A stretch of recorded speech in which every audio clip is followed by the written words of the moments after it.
You know, I'm gonna be honest. We're gonna have a moment of honesty here.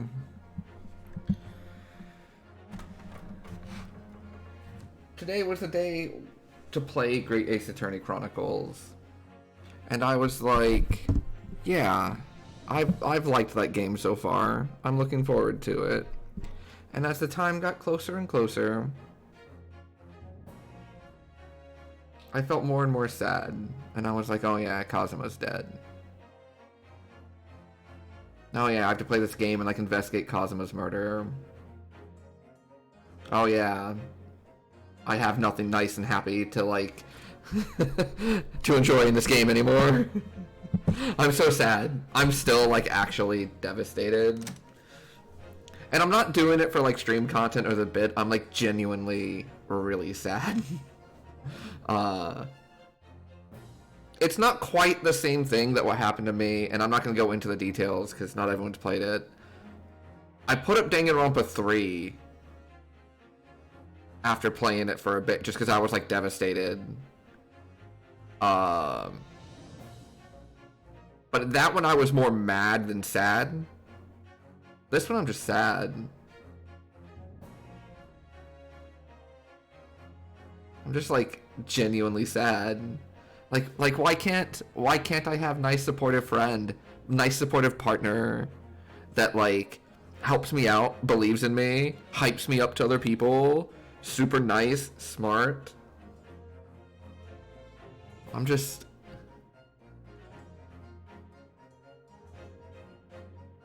tired, boss.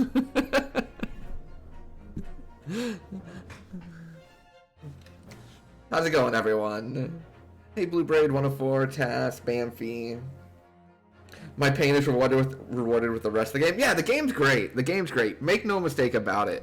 This is not one of those situations where I'm just like, oh, I'm not really feeling the game. I don't really want to play it, but I'll power through. This is, I really like the game because I'm invested in the game, in the characters, in the story already. But they, like, ripped my heart out. Absolutely ripped my heart out. See, and let me go a step further. This is how you're supposed to do it, right? When you like mentor that teaches you the game gets killed and then you become your own person is like a trope as old as time, right? Like all sorts of games, all sorts of stories, all sorts of movies, any books, media, whatever. Pick your media of choice.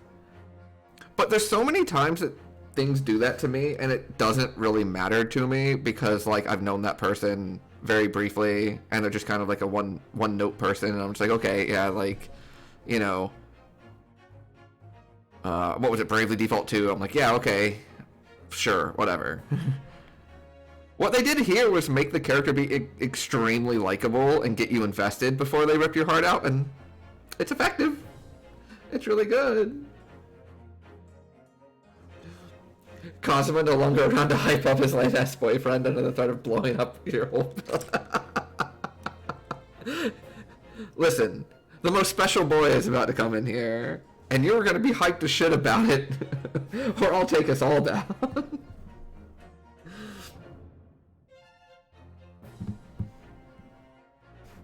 But yeah, so... we're gonna play Ace Attorney Chronicles today, and we're gonna try and, like, not be sad. I'm probably not going to be successful in not being sad, but hopefully we'll also have some happy times too. They even... You know what? I just looked at the screen for the first time, because like I was looking at chat, and I was looking at like a couple other things, you know, like my like dashboard or whatever, and I just looked at the game that I had not like really looked at since I loaded it up. They even made the background of the main menu his cabin, and like, why? Why? You just like, you want to make me cry today? Is that the goal game? Alright, let's continue.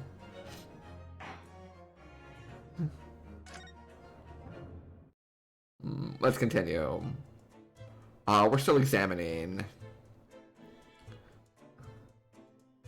The last room you saved in? Oh, I guess that makes sense. I think we did everything. Oh, crap. Left. Okay. I think we did everything here, but I want to make sure. Obviously, the vent is relevant. It's not really a locked room. There's an escape hatch right here.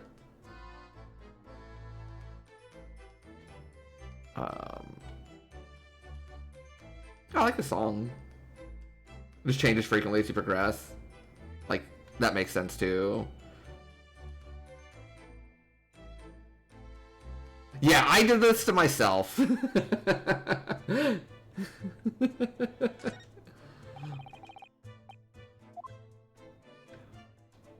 But yeah, obviously, for those that missed it, last time we finished Case 1, it was great. We started Case 2. Case 2 is Kazuma's dead. Kazuma snuck us onto the cruise because he wanted us to go visit England and tour the world with him, because he's wonderful. So he put us in his little luggage chest, and we've been stowed away in his room for like 2 weeks, or however long it's been, a week. Not Faye told us. I can't remember what her name was. It starts with a C, an S. The one that threw us across the room a few times. She told us it'd been like either 1 week or 2. She told us how long it was. Sasato, yes. I kept wanting to say Susano, and I'm like, no, that's not right. No. Once we got onto the ship, we got out of the trunk, and then we slept in the cabinet.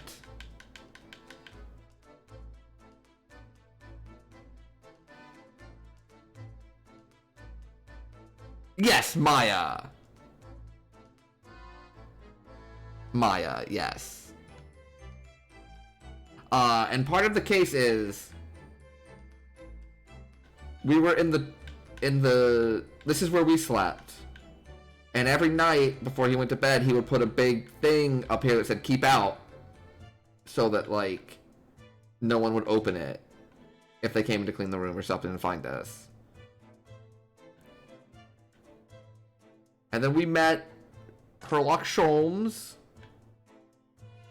who I can't tell if is a moron or a genius yet, but I kind of love him. He's kind of like really over the top and extra. I know the good games. You're on the final chapter of Sky 2. Nice!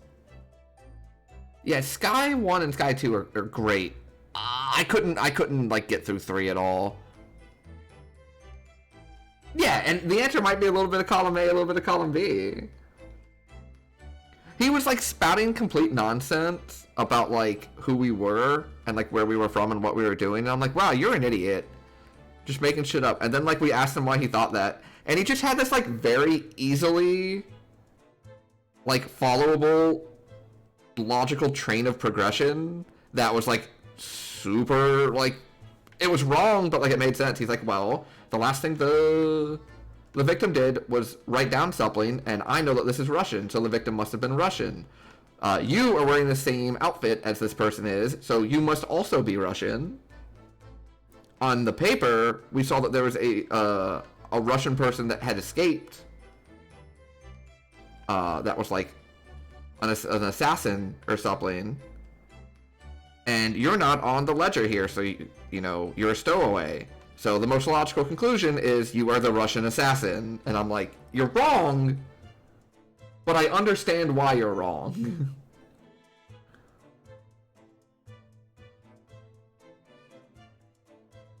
You bought a harmonica? Nice! I love that song, yes. For those of you that like JRPGs and have not played Legend of Heroes Trails in the Sky, it is legit like one of my top 10 games. I love it. The first one is so good. Estelle, which is the protagonist of the first one, is right there with Aloy as my favorite like video game protagonist. Game's so good. So yeah, Herlock Sholmes like had this whole like train of thought that was it all made sense. It was wrong, but like I went from thinking, oh, maybe you're not an idiot, maybe you're just like really smart, you just kind of have a few details mixed up. Oh, I'm a massive Aloy fan.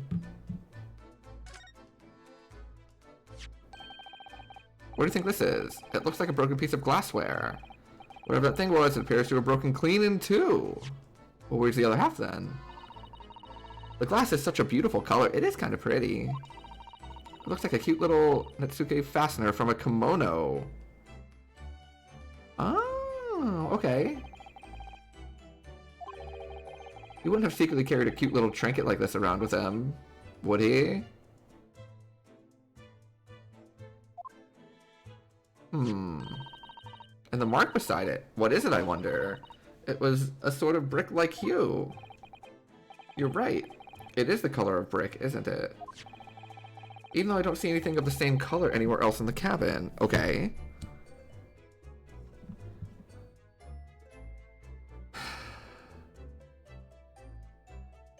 You know, I guess I did. And I'm very sad about it.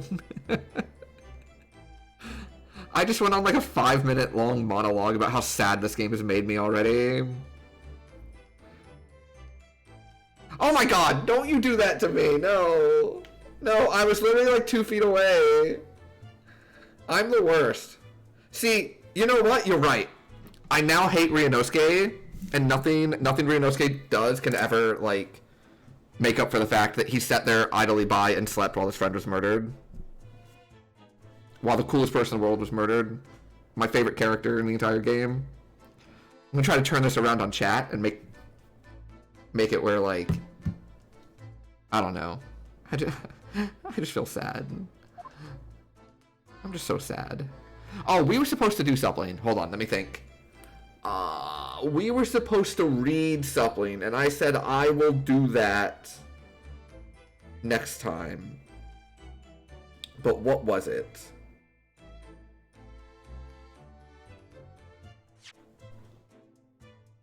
The newspaper.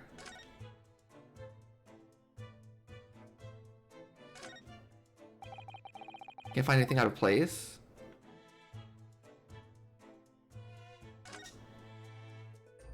Yeah, he said check out the back, that's right. This is interesting. Have you found something relevant, Naruhodo-san? Well, no, I mean, it looks like it might be interesting. I can't read a single word, I'm afraid. No, nor can I, but look at this picture. Perhaps it's about a beautiful young Russian princess, do you think? Oh, I like that tiara.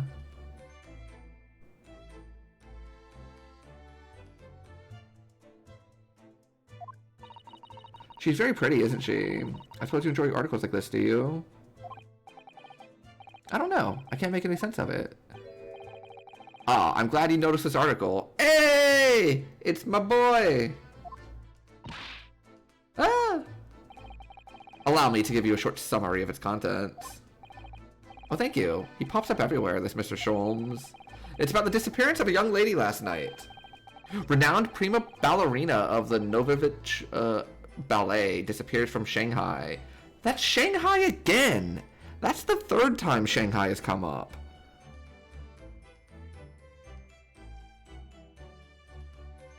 Okay, yeah, so for those that missed it last time, my initial reaction was, who is this buffoon? Get them off my screen.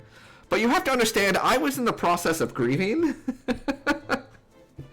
And he's grown on me quite a bit. I love him. What was it? Miss Brett left for Shanghai after the case, and then the assassin escaped from Shanghai, and now the ballerina has disappeared from Shanghai. Okay. Alright, let's see if any of these are connected. During a performance in Shanghai, the famous dancer was reported missing. She is, of course, the talented young Nikolina Pavlova. Why are Russian names so hard to remember? Nikolina Pavlova, it's really not that hard. Nikolina Pavlova, and I'm terrible with names. I forgot Maya Fey a second ago. I was like, is it Maya or Mia? I'm not sure, I'm just gonna say Fey. Although I remember Pearl.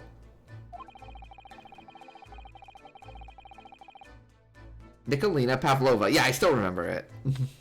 It would appear the woman was in costume when she was found to be missing from her dressing room.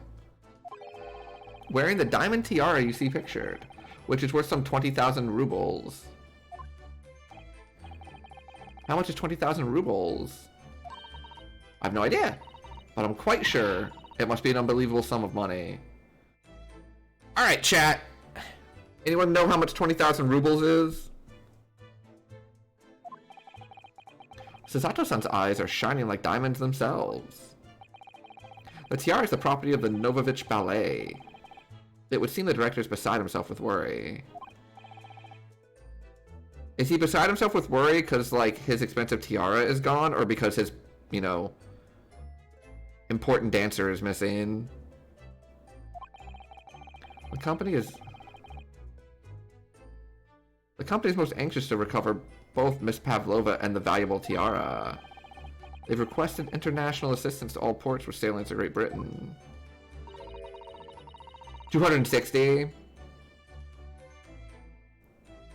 Could this be another case of a Russian fleeing his or her country? It does seem to be the Russian thing to do. I'm not even going to dignify that with a response, Mr. Naruhodo. The article about the ballerina has been entered into the court record.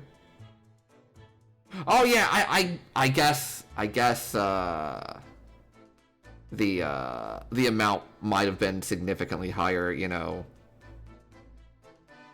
a little bit ago. This was in 2010-ish, I believe. No, that was Persona. I don't know when this was. Persona 3 is 2010. Is when the game takes place. Oh, it's a knife. That's my dinner from last night. A roast chicken.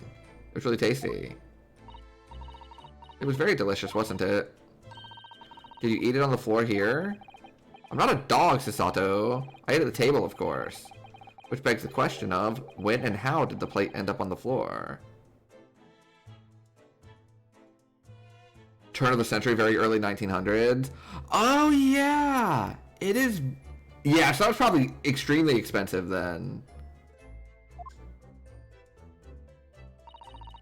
But Kazuma didn't like chicken at all, did he? No, that's right. So he didn't touch it. Which meant all the more for me. Does that mean poor Kazuma spent his last night on this earth with an empty belly? Well, now I'm even sadder.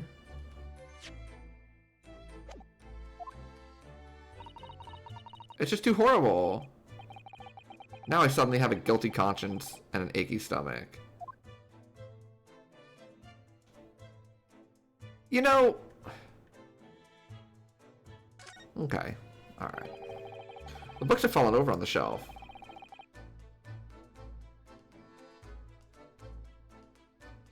Oh, they sure have.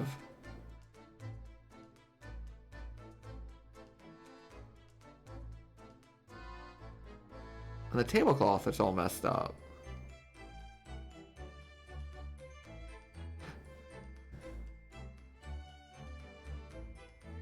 Huh. And the trophy fell down.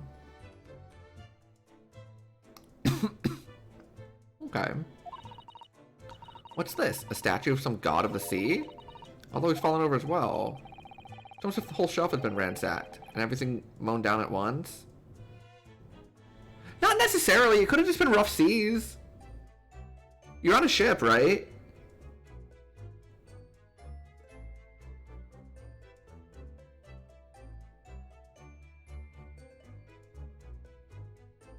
Like, I've been on a ship that was shaky and things fell over.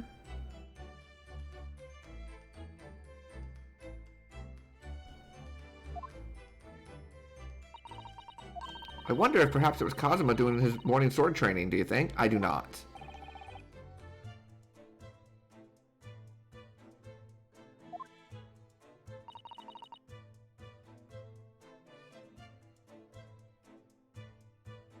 Would that have been notable? Oh yeah, I guess someone would have mentioned that by now then, huh? It was you, Naruhodo, in a fit of rage. I would have bothered leaving the wardrobe just to mess up a few books. Could the way these things have been thrown about have anything to do with the case? I'll just set everything straight again. I don't like to see a mess. Oh, there we go. Oh, but who does that? Ooh. Do people leave spaces in between books on bookshelves? Oh, I'm very much like, you know, like the way the second one is, that's how I always do mine. I do not do whatever this is on the bottom. This bothers my brain. I don't like this. I didn't know I didn't like this. Today I've learned something. You changed your mind? You're guilty based on how you organize that shelf? Yeah, seriously. Okay, thank you. It's not just me. It's not just me that saw that and just like had this averse reaction. I'm just like, ugh. Ugh. No, it's not right. Fix it, fix it, fix it. These are the rules of passage. What I found was in 1897, $1 was worth 1.97. So it was about like 9 grand then. Okay. You knew it? Sasato's the killer. You think they would do that? You think they would do that in a game like this? Make one of your friends the killer? Your assistant? Under your nose the entire time? A list of requests from the captain to all passengers. Don't keep weapons or other dangerous objects in their cabins. Okay, so right off the bat, Cosmo has broken both rules.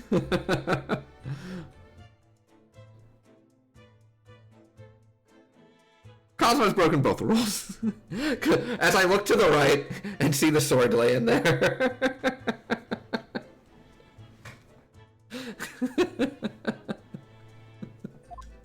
There are 2 rules and Cosmo's broken both of them. Within minutes.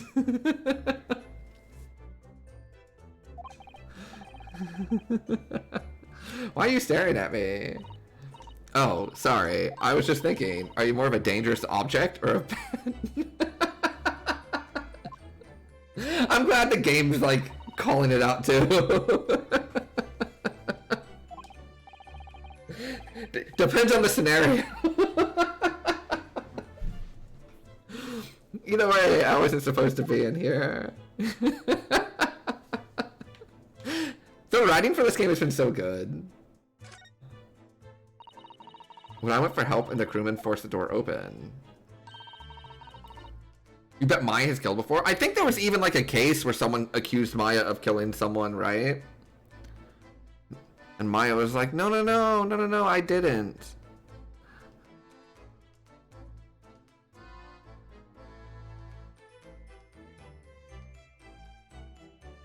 On at least 2 occasions?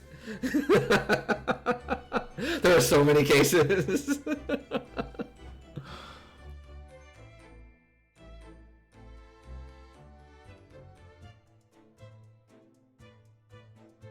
And someone she was channeling was accused on at least 2 others. This bolt was closed. It's quite a small bolt and not particularly sturdy, and it just slides across to secure the door shut. But still, with the door bolted, there would be no way to get in or out of the cabin, that's for sure. It's no wonder everyone suspects me. There is literally a vent over there. It's not a locked door room. Even if the vent's not the solution, even if it's something else weird or crazy, like a trap door or something, you can't treat it as a locked door room if there's an exit from the room that we have all accounted for already. There's a big, giant vent going into the room next door. It's enormous. Here, hold on, let me show you. I feel tense all up and down my spine. I remember reading once in a detective novel. The culprit used a needle and thread to draw a bolt across from outside the room in a situation like this. Yes, that's a clever trick, isn't it? I'm an avid reader of detective stories myself. Oh my god, she has a detective book! But the door of this cabinet and frame are made of metal and they seal together perfectly. There would be no possibility of using that needle and thread trick here, I'm afraid. When she glares at me like that, I feel pins and needles all up and down my spine. Oh, look over there. The crewman. He wasn't there before. Let's see. Hey! That's not a crewman! I recognize those glasses and that pose with the right arm out. Hey! I'm likely to get yelled at again. But I suppose I could try. What are you doing here? Oh, and yes, this one. Yeah, we did click on it.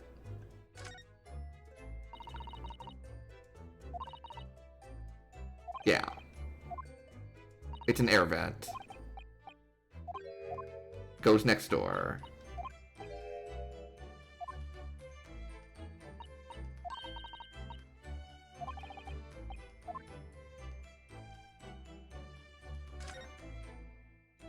Let me click the sword first.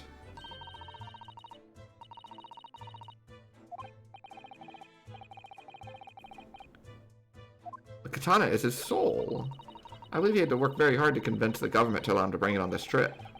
Shows just how important it was to him. And now he's gone. But I'm not ready to let his spirit go just yet. Well, I'm glad. It's been 10 minutes.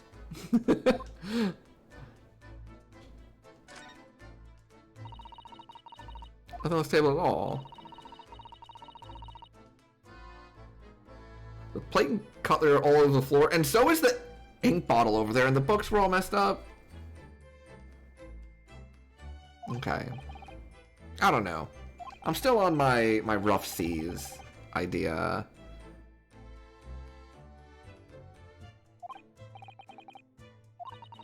What is it? That's funny. I can't seem to remember anything about what happened after dinner.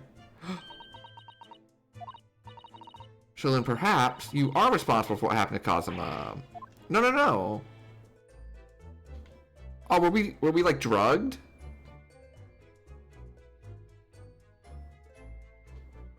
Oh. The Japanese word for justice. The brushstrokes are straight and true, just like Kazuma.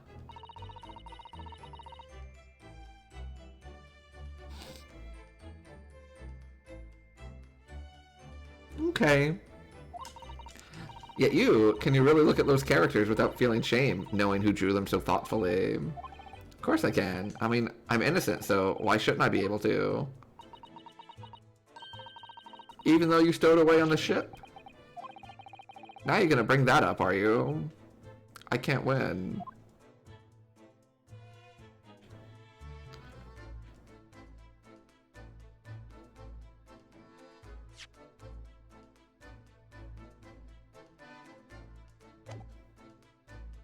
Alright, buddy. Let's chat.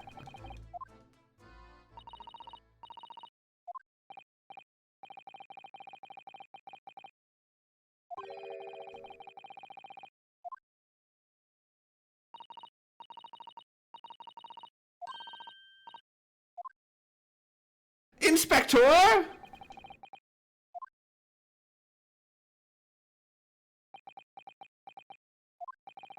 I recognize that face, but it can't be. I recognize that coughing up blood.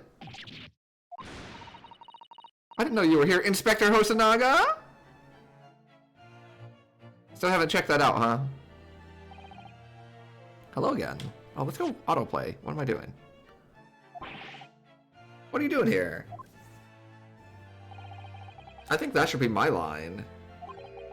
I was so stunned when I saw you. My heart stopped. Nearly stopped, I hope. I received some special orders to go undercover as a member of the crew and board this ship.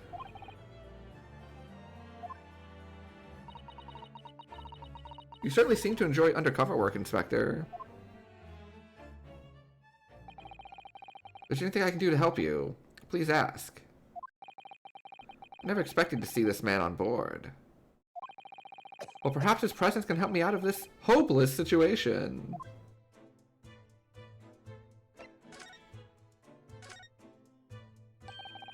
What are your special orders this time, Inspector? Yes, and why are you dressed as a member of the crew?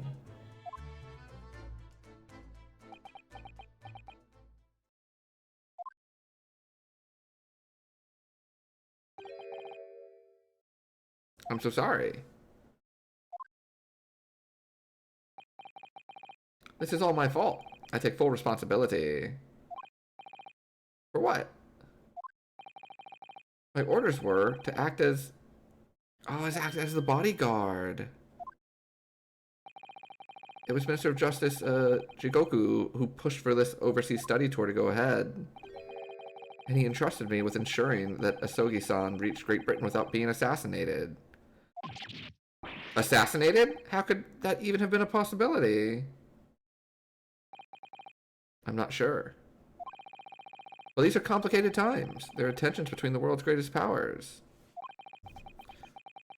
The minister said we should be prepared for all eventualities.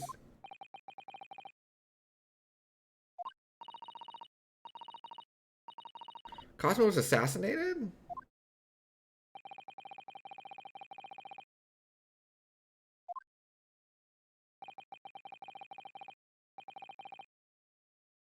From undercover now. I see. And I didn't take my eyes off him the entire time we've been on board. From morning until night, every day. I never imagined it would happen here, inside his own cabin. Not here on the first-class deck.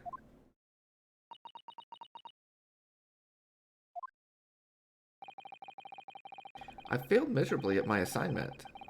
And Asogi-san is dead as a result. I'm a disgrace. All I can do is humbly apologize. If there's anything at all that I can do to help now, just say the word. We're doing what we can to investigate Cosmo's death ourselves. I thought you might be. You didn't do it, did you? You're not the killer? Of course not. Hey, I got the line right, even before it came up. We'd really like to investigate the cabin next door. Yes, so we need to be allowed out of this cabin. I'm sorry. You've been deemed a risk to the ship's safety. If you move to even touch the handle of the cabin door, that stormy-looking seaman there would surely snap your neck in two. Please don't. I suppose I'm not just a stowaway now. They think I'm a murderer as well. Would it be possible to give me something to work with, do you think? I'm gonna need something persuasive. What do you mean? I had a solid reason why the next door cabin should be investigated. I do everything I could to persuade the captain to allow it. Really, I'd lay my life on the line if I had to. I don't see how.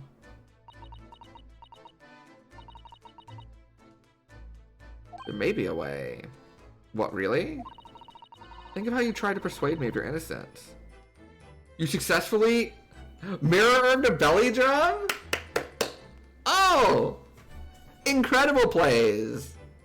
So that means you get the bonus and they lose half their health, right? If I understand, like, the ability and item correctly. You both get the bonus. Okay. But, like, you... So, now you both have maxed out attack. That's incredible.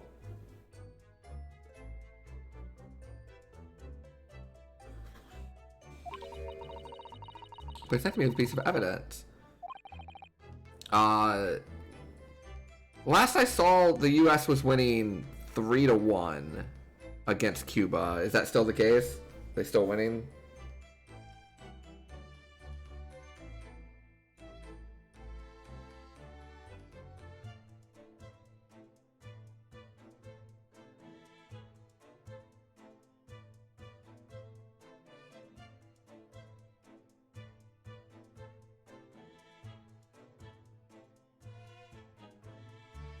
Oh my goodness! Alright then. Well, sounds like we made the finals. Let's go. The lineup is so absurd. The pitching can be a little shaky, but good grief, the lineup's like ridiculous. Just the same as when you were in court. You must have done it many times during your trial. Select the present panel and choose some evidence that Inspector Hosonaga could use. Evidence that would give us a viable reason to investigate the next door cabin. Alright. I think I might know what we can use. Let's see if I can present the detective with evidence.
I would like to.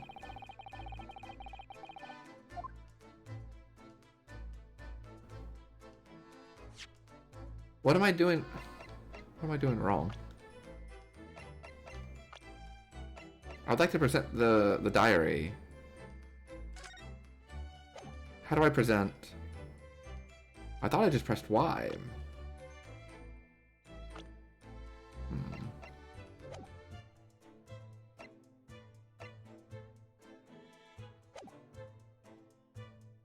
Oh, okay.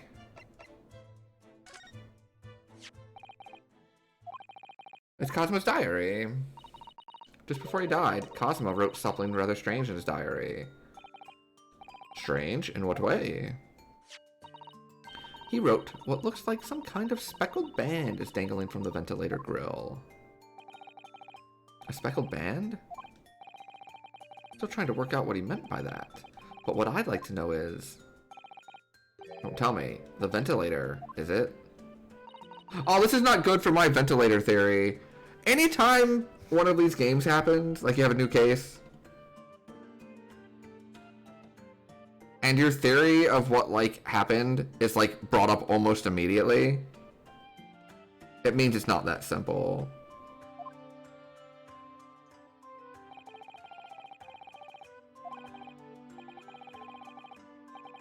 We could investigate in there. We might be able to work out what the speckled band was.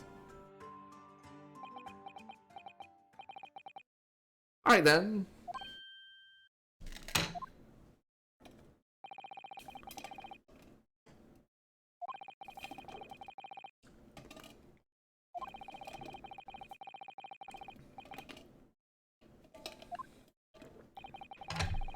I have to entrust investigation to you.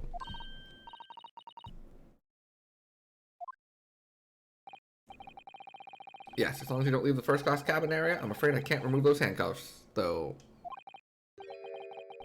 What about the captain? Are you going against his direct orders?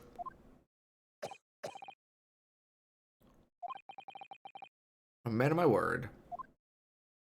I promise you I'll lay my life on the line if that's what it takes to convince the captain. After all, I failed to keep Soge-san safe. This is the least I can do. Thank you. Let's seize the moment then, Naruhodo. Just like move and we can leave this cabin at last. Alright, let's see what we can find out.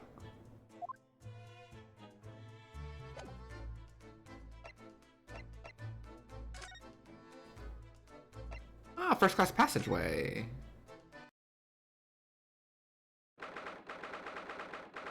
It's a fancy looking ship. Is that a mousetrap? Alright, maybe not that fancy.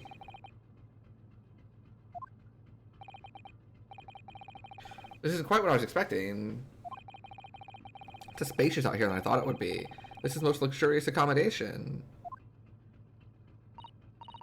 Yes, indeed.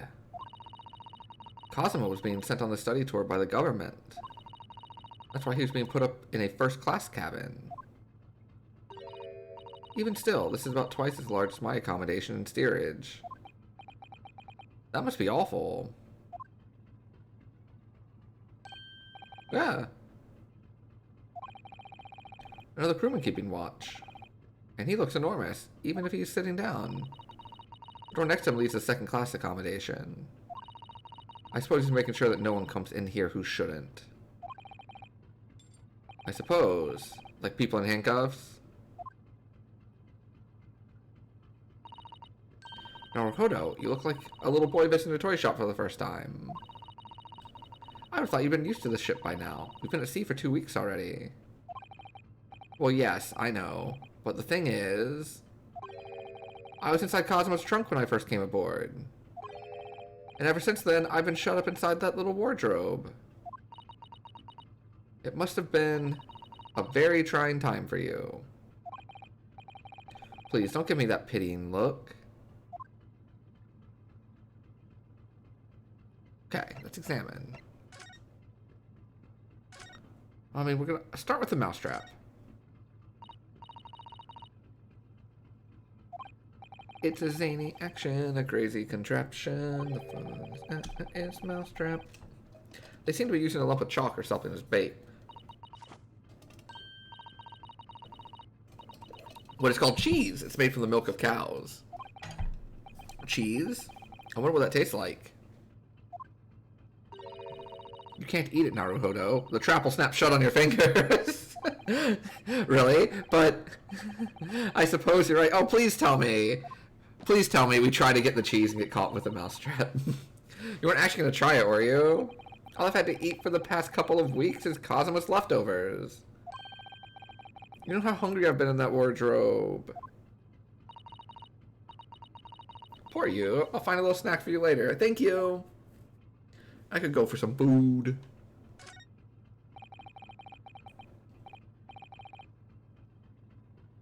That's our cabin. Not our cabin. It's Cosmo's.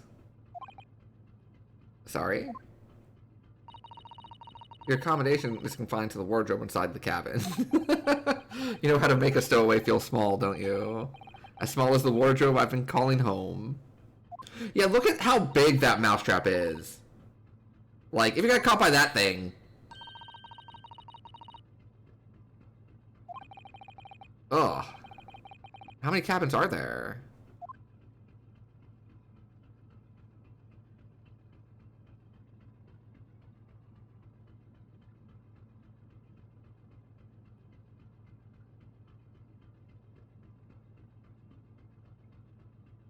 But cheese, though. But cheese.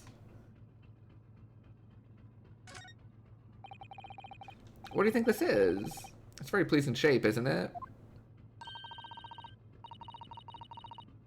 That's the emergency alarm. An alarm.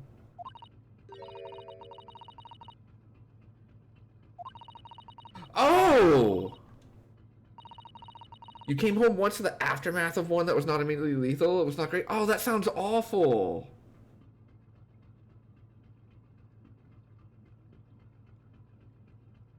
Ugh.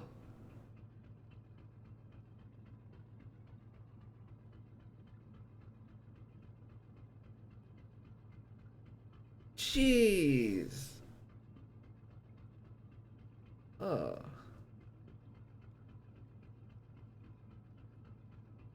Yeah, Blueberry, that area is like super pretty.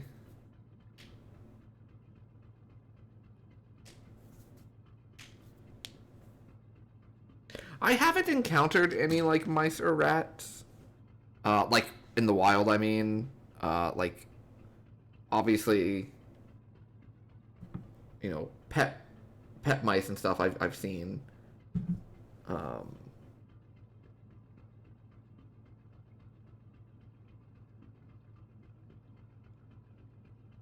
Let's try to move out that apart. Yeah, that sounds horrible. I've had like all sorts of like, you know, your standard like roaches and stuff before in places, which is never great. But I haven't had mouse or rat yet, and I hope it stays that way. Fingers crossed.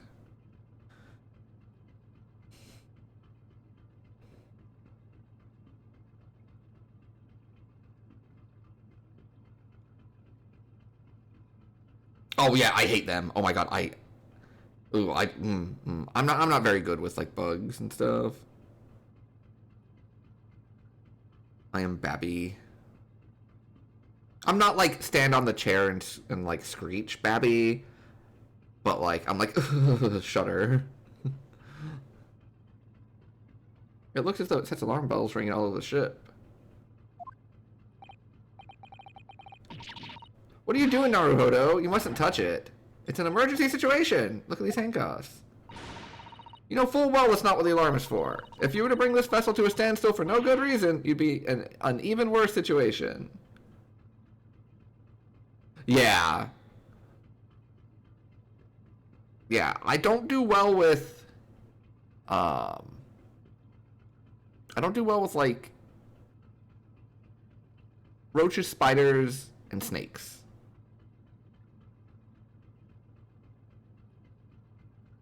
Those are the things that just give me like the shivers. I'm sure there's other things, but like those are the ones that jump to mind. I wish everything would just stop, the ship included. If you have to do something foolish, at least make it something that doesn't affect anyone else.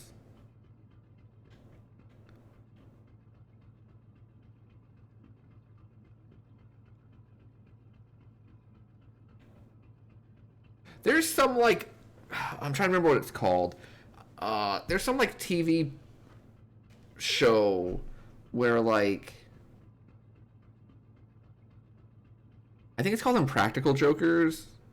I haven't watched in a while. It is called, yeah. I used to watch it somewhat frequently, and I was just like blanking on the name for a minute. Anyways, they have this thing where like at the end of the episode, whoever like loses their game has to do like a punishment where like they get put in an awkward situation and they have to like do something silly and just like keep doing it until everyone tells them, until like the group tells them that okay, you're done now. And one of them that I saw was they had to go on like the tour at Universal Studios, like the little tram tour where it's not tram, it's like it not like a monorail type tram, but you know, like the multiple carts being driven around tram. It takes you through like the studio and it's like a tour. And they had to like stand up and pull the alarm thing after every couple minutes that makes them stop the tram for an emergency until like everyone else started flipping out at them. And I remember it because it was like absolutely hilarious and like cringeworthy and embarrassing, and this reminded me of that. That's my like long-winded cool story. I used to watch a show a lot. I can't believe I forgot the name of it for a minute. This is the cabin next to ours, the one that the ventilator connects to. Yes, the ventilator from which Kazuma-sama wrote that he saw a speckled band emerging. Maybe whoever's in this cabin can help solve that particular mystery. Thank you for sharing my long-winded cool story. You appreciate it. I don't know if it's sarcasm. It feels like sarcasm, and I understand if so. It didn't have much of a point. Maybe whoever's in this cabin can help us solve that particular mystery. Ah! It's one of those things where, like, the thing's funny, I'm just bad at explaining it. You can change it. Oh, okay. Thank you. See.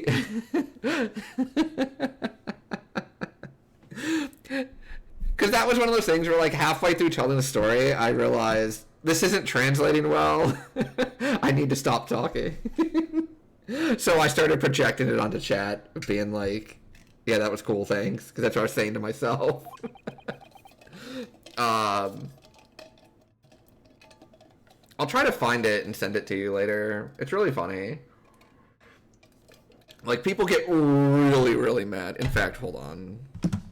I can probably find it. It's like real quick. Also, you're not mean.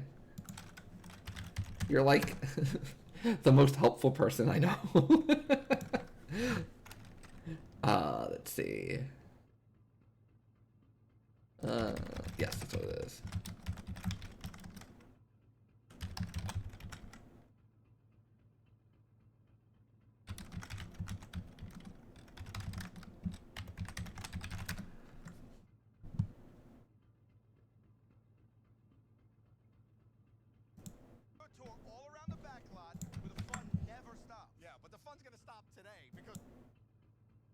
Okay, yeah, I'm gonna post it to the Discord. So if anyone wants to see it, they can see it.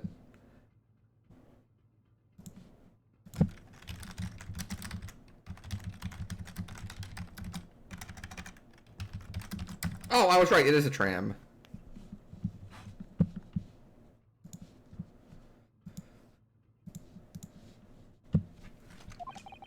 Excuse me. We need to get inside this cabin here.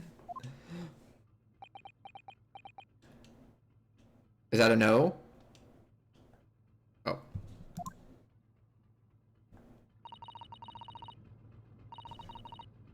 It says I speak volumes. The police saying keep out.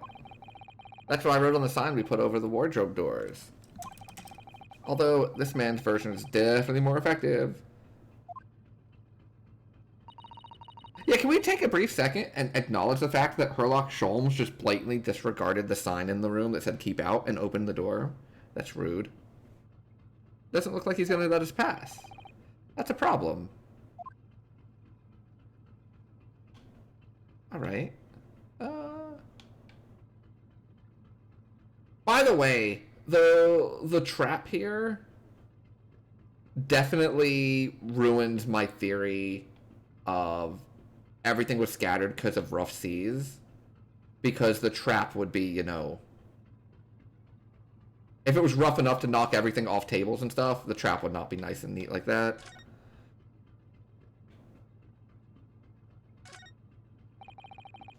This looks like the plan of the ship. Shows each deck. Oh! Did you know, chat, the SS in SS Buria stands for steamship.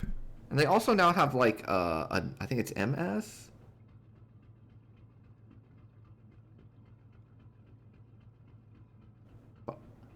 But I learned that back when I went on a cruise with my dad, like when I was a little kid, and it stuck with me. Yeah, SS stands for steamship. Large-scale steamship, yep, with triple-skinned hull. What a marvel of engineering. It's been playing on my mind for a while now, actually, but... How is it that such a huge lump of metal doesn't just sink to the bottom of the ocean? Oh, that's a good question. Let's see how much you tell me. Well, that's really quite simple. It is? Well, consider the Japanese archipelago? I don't think I said that one right. The islands of Japan. Yes, they're not metal, but they are enormous lumps of earth, many, many times larger than this ship. Archipelago? Archipelago. Close. Nope.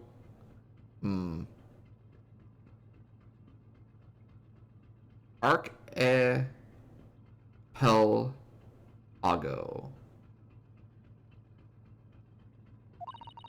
And they don't sink, do they? They've been floating happily on the sea since the gods created them.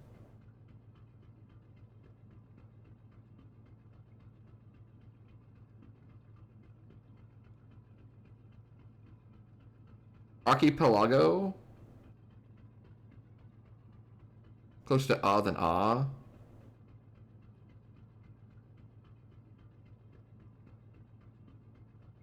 Ago. Hold on.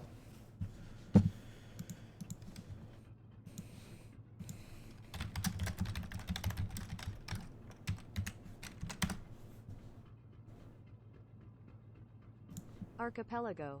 Archipelago. Archipelago. Archipelago. Archipelago. Archipelago.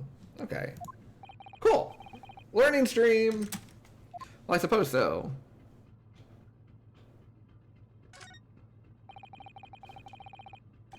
That's a huge book on top of the table there. And there's a pen next to it. Also, this book would be knocked over too, right?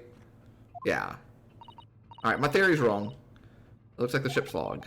Shall we have a little look through it? The writing is so neat and precise. Every detail about the voyage has been meticulously recorded. You wouldn't expect a rough and ready sailor to have such a beautiful handwriting. And nothing. No reaction at all. I thought he might appreciate the compliment. Island chain, island group. I'm sure it's one of those words that I've seen before, but I've never had to actually say. So, like, it's a little bit different when streaming some of these visual novels, because, like, sometimes there'll be a word that I've seen plenty, but I've never had to, like, say it out loud.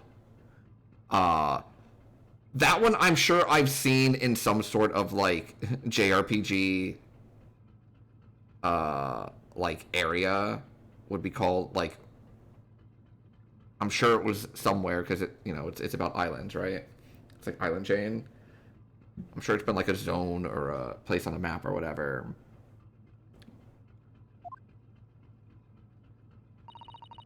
I'm not sure that rough and ready is much of a compliment, even to a sailor.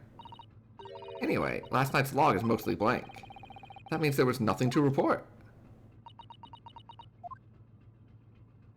Okay.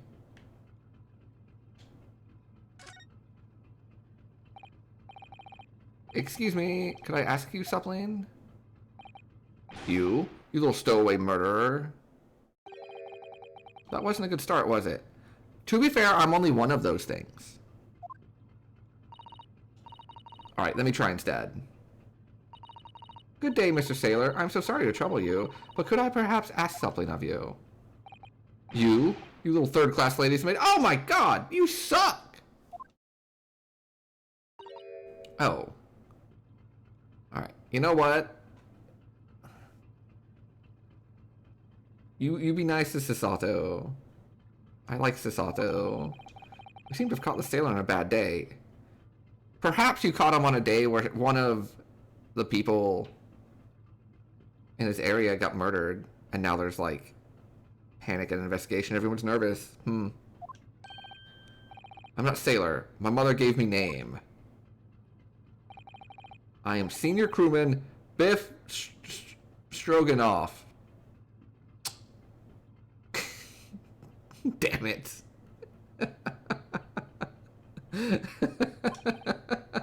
Well, the best thing is just to avoid eye contact, I think. Alright, tell me, Mr. Stroganoff.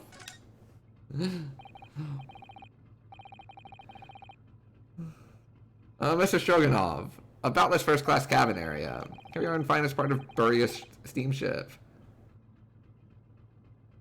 For very important persons. What sort of very important persons? Government officials, kings and queens traveling in secret, many important persons. That's why I'm always guarding this place. Gosh, that's amazing. But somehow I let stupid stowaway inside. I want to pick you up and throw you in the ocean, but Stroganoff is not animal. Thank you. Yeah, I could go for some beef stroganoff. If I may, I was... See, every time, chat, every stream, at some point, I'm like, ooh, I could go for some food. You know, if this was Persona 3, Junpei would take me out to some food right now.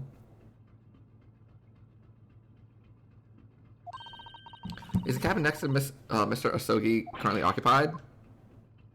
Da. Suzato, did you understand that? It sounded like da. I think it's probably Russian for yes. After he took out to food, he dumped emotional trauma on me. Yeah, but you know what? That's okay. I kind of like him. I'm okay with that. It's not permitted to visit other cabins without invitation. Well, it sounds like there is somebody in the next door cabin at least. It's tantalizing. Passenger in the next door cabin. Could you tell us who's in? Who it is? Oh. His name is Mr. Grimesby Roylet. Very important Western gentleman. Do not think about it. He has nothing to do with murder of student boy. How can you be so sure about that? Mr. Roylott is authentic Western gentleman. Such a man would have no interest in lowly students from insignificant Far East Island. Let me tell you about some very fancy Western gentlewoman who very much was capable of doing these things. That was harsh. you tell us where Mr. Roy Locke came aboard? Shanghai? That is not your business? Come to think of it, even though we've been at sea for 2 weeks now, I've been in Cosmo's cabin the entire time. I've never once heard anything from the next door cabin, or even felt like there's anyone there. Presumably, since this gentleman is occupying one of the first-class cabins, he must be rather important. Is that right? Duh. That is not your business. Oh.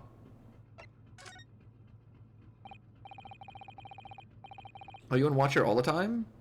Obviously he has to sleep at some point. So criminals like you cannot come in or get out. I wonder, could you tell us anything about last night at all?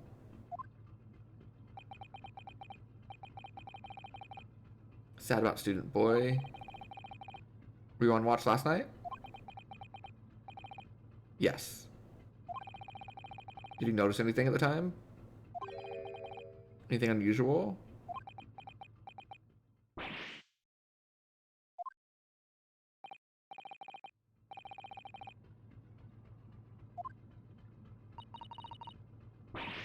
No. I saw nothing unusual. Nothing at all. And you didn't hear any strange noises or sense anything was wrong in some way? I said no! Sorry. I'm not so sure. I could have sworn that he wouldn't catch my eye for a moment there.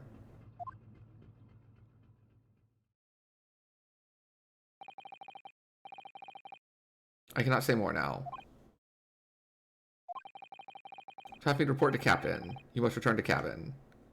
But I wasn't done talking to you. You still had one more option available.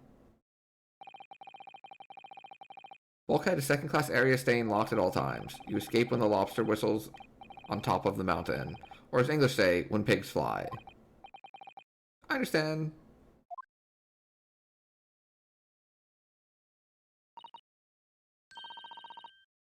Now we can investigate this area properly, shall we? Definitely.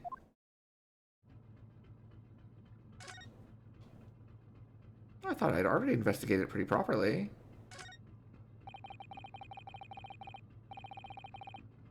There's a pen with it, too.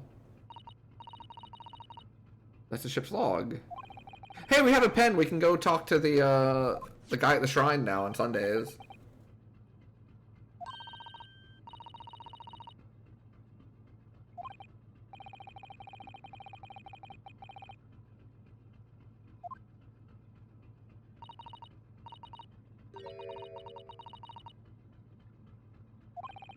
Oh, okay. So it's the same thing even though it had no, like, check mark.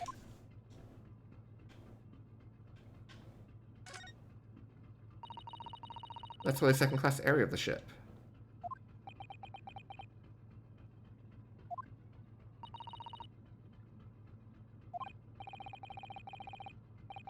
Make a run for it. I don't think that would be a good idea. Things aren't going well for me.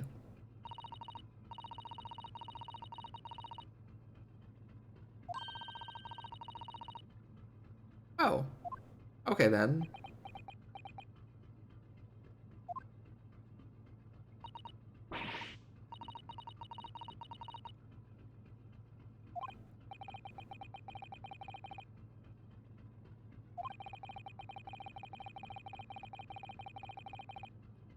You can't run away. We gotta solve the mystery of what happened to Kazuma.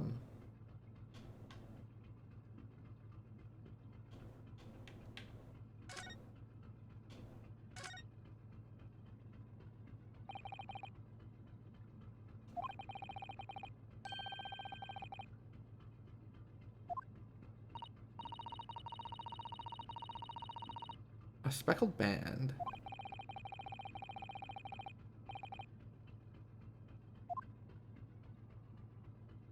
Knock knock.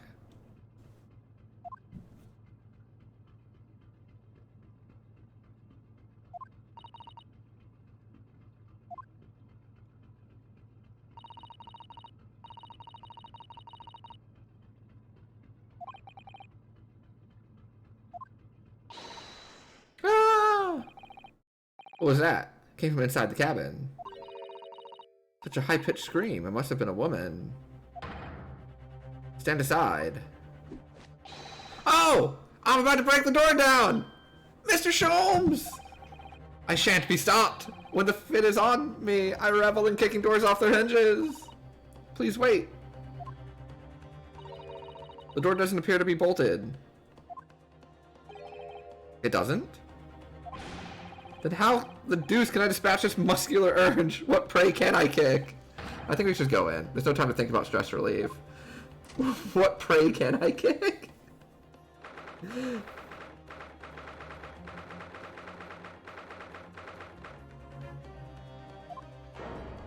Ah! Who are you? A Western gentleman? This man looks Russian to me. We heard a woman scream. A woman? Don't be absurd. As you can see, there's nobody but me in this cabin. True, this old man does appear to be the only person in here. But in that case, who just screamed? Get out, all of you now. Their books are also knocked over. Please excuse the intrusion, but you're Mr. Grimesby Roylott. Yes, that's me. And you are? I'm the one and only, the actual Herlock Sholmes. You've heard of me, no doubt. No. I'm a great detective among great detectives. One who adorns the covers of magazines. So I assure you, you may trust me completely. The man uses that magazine like a business card. A detective? I do not trust detectives. We distinctly heard a scream emanating from within these walls. But there wouldn't appear to be a lady concealing herself within the wardrobe this time. So might I be so bold as to ask you to open that small traveling case? Don't be stupid. How can anyone fit in a small trunk like that? Well, it's quite fashionable these days, is it not? Traveling inside one's trunk. Don't look at me. No way. No, no. No.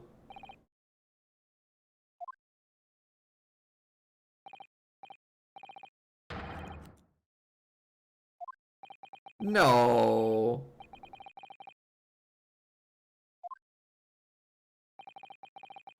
There's no doubt about it. The strange Russian man is hiding something. I couldn't agree more. Let's see if we can find some clues before that burly sailor returns. Oh. Hey Quinn, how's it going? Mr. Roylott, we'd like to talk to you about something. No. Oh. I do not want to talk, leave my cabin now. You know what, that's fair. That's a fair response. This is going terribly. We're not getting anywhere here. I agree, but there may be someone else who can help. Perhaps that great detective could get somewhere with Mr. Roylott. Look at him in there! Just hanging out, napping in the wardrobe. He's the coolest. Mr. Roylott, we'd like to talk to you about something. No. Oh. I don't want to talk. Leave my cabin now.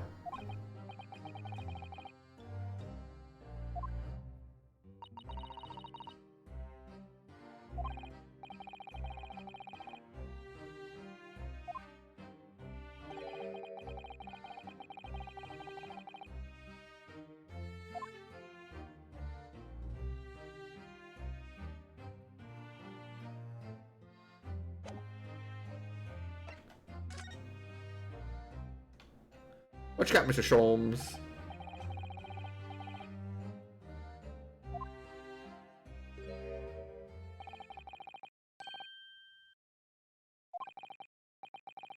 That's what I just did, isn't it? Well, Mr. Sholmes, what were you doing in there?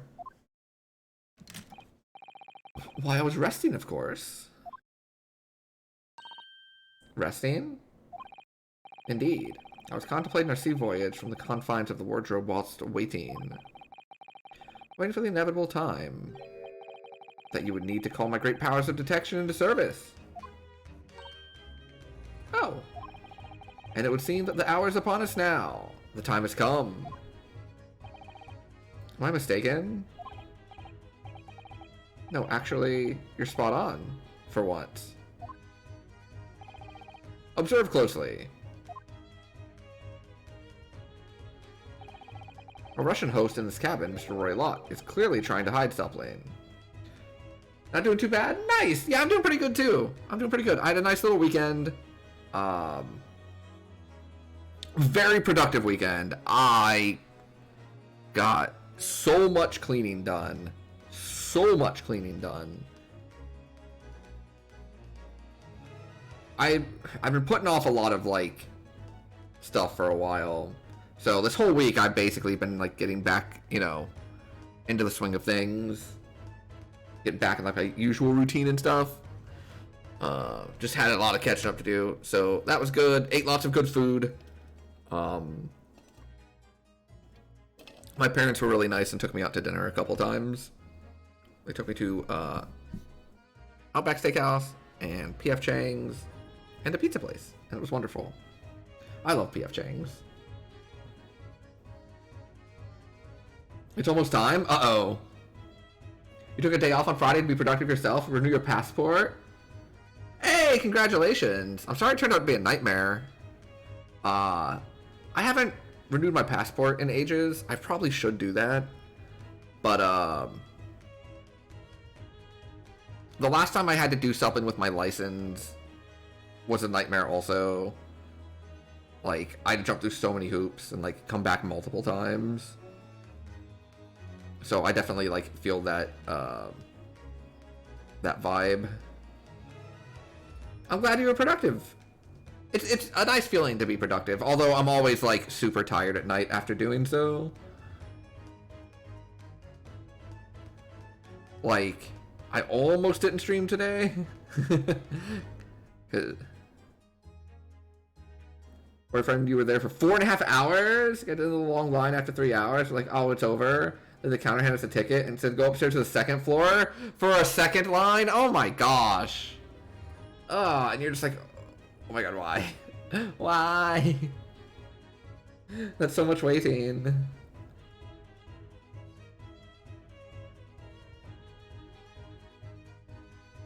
Yeah, that's miserable.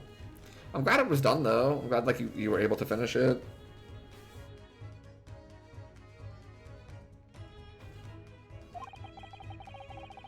You know what the most effective weapon to use against a Russian hiding a secret? Why? The truth, of course.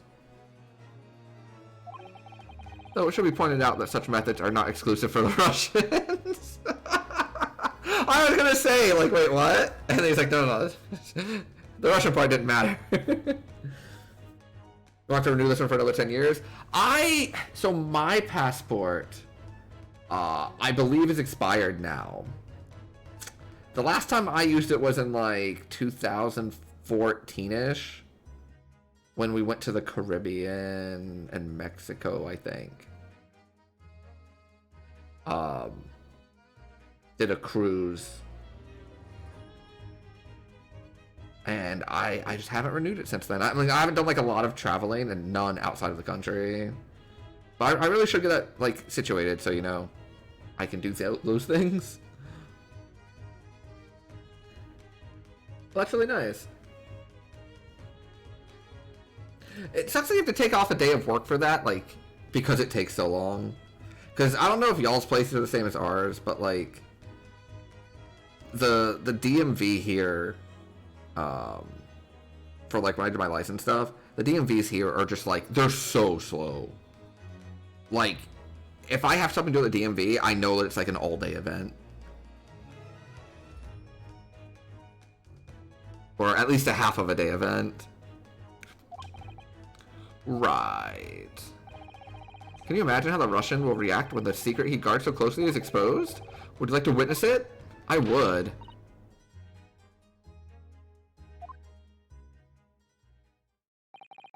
Well then, what you are about to see may well astound you. For I am about to apply my great detective's greatly admired great deduction to the case. I like his finger guns. Could this man be a more hackneyed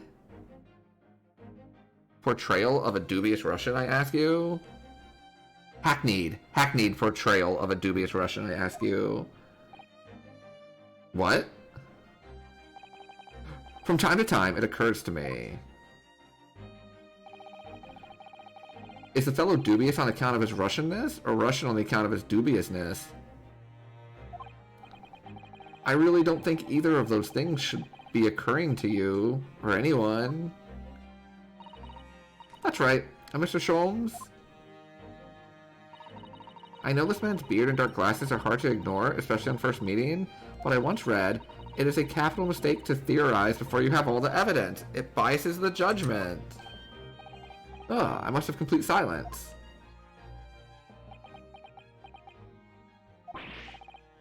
What are you doing? Why are you peering in my face like that? Oh my god, he's just like staring at him. Ah, just as I thought. Yes, I have quite made up my mind now. There can be no other explanation that accommodates all the facts. Mr. Roy Lott, I have reached two incontrovertible conclusions. What do you mean? Number one! Your true identity is that of a villain. Using those shears, you are about to end the existence of something most dear. Are you not? Huh? And number two, the other conclusion I have drawn, you are, at this very moment no less, in the midst of committing the most grievous crime. Beneath that beard, your mouth quivers with nervous tension as you realize you have been discovered. Does it not? Ah. Oh, Naruhodo, I never imagined I would witness one of Mr. Sholmes' great deductions with my own eyes. That was a great deduction? Nothing can deceive Mr. Sholmes. In a single glance, he can deduce all there is to know about a person. What? What ineffable twaddle. Oh yes, I've read about it countless times in the adventures of Herlock Sholmes, and now I've experienced the astonishing impact of his great deduction firsthand. This is like a dream come true. I can hardly believe it, but all the color has drained from Mr. Roy Lott's face. It looks like somehow both of Mr. Sholmes' conclusions were right. No, so far he seemed kind of smart. Like, he was on the wrong... You know, he had a couple incorrect assumptions, but they were reasonable assumptions on us, so... Like, I'm on board. How could you... How can I possibly know such things, you wish to say? Very well then. I shall elucidate. I shall explain how it was that I arrived at this pair of conclusions. So do I cordially invite you upon a journey of logical discovery. Let us board the train of reasoning. Put plainly, let us work through my deductions together. The great deduction, the game is afoot. Topic 1. Old man's identity. So, the dubious looking Russian, Mr. Roy Lott. Obviously, what catches the eye in the first place is the enormous pair of shears in your hand. Now we ask ourselves, what could you possibly want with such an implement? Either to trim the beard or to cut something out of the newspaper in his pocket? Oh, I love that emote. Oh, do I have that emote? Oh, I have that emote!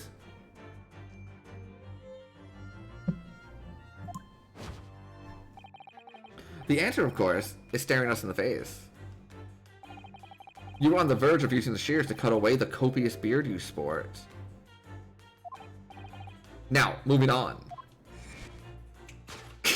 The animations are so good. The question then begged is this. Why would you decide to rid yourself of this magnificent beard, Mr. Roy Lott? Once again, the answer is plain. We have clear evidence to shed light on the matter. Regard, if you will, this morning's newspaper. In particular, the fascinating front page article. which it would appear you have read also, Mr. Roy Lott. I'm sure it needs no further clarification. The evidence that reveals your true identity is the article about the revolutionary. In translation, the headline reads, Revolutionary Villain Bolshevik Flees Russia via Shanghai. As you cannot fail to observe, the subject of the article possesses an extremely copious beard.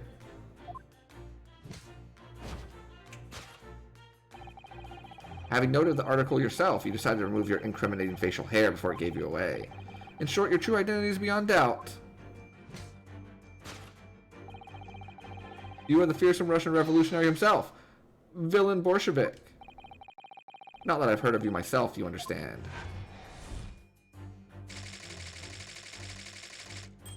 A revolutionary on the run. Topic 2. Wrongdoing. Now, as for my second conclusion. You are, at this very moment, on the brink of committing a most grievous crime. And the proof of this crime? Over there. Oh yes, Mr. Roy Lott. Taken unawares, people have a propensity to let their eyes stray, you see. And I assure you, the eyes speak so much more eloquently and honestly than the mouth. The answer we seek lies where the furtive glance falls. The proof of your crime sits before our very eyes. Yes, the traveling case. It is time, I think, that the case be opened and its contents laid bare. No, I refuse. What could you possibly be concealing inside, we ask? By my estimation, a young lady, perhaps? One slight enough to fit therein. Don't be absurd. And what, pray, would be the identity of this young lady in the traveling case? Dear me, we are not well suited to a life of crime, are we? Your careless... Oh, I don't know that one. I know it's coup. Coup de ole? Oh, nope. Betrays you. Once again, we need only follow your glance to find the answer. Yes, the reason you refuse to open your traveling case can equally be found in the pages of this newspaper. But there is another most stimulating article.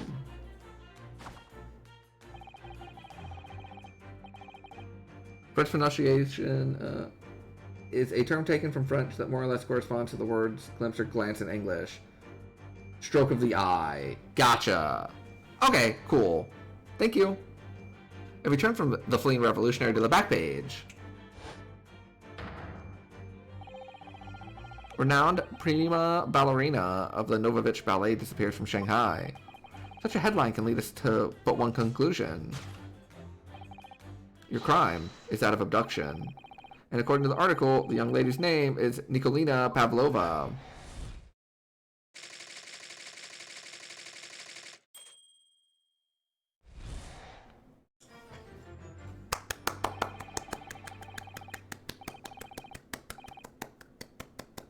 Alaminsky!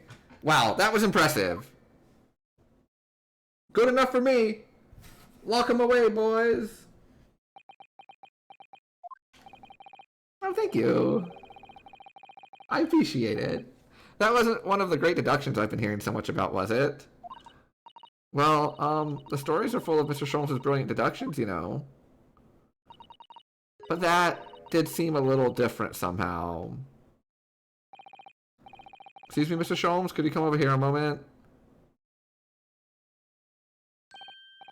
Pray, what can I do for you? What can I do for you? It's about your deductions. Would you mind? Not at all, go on.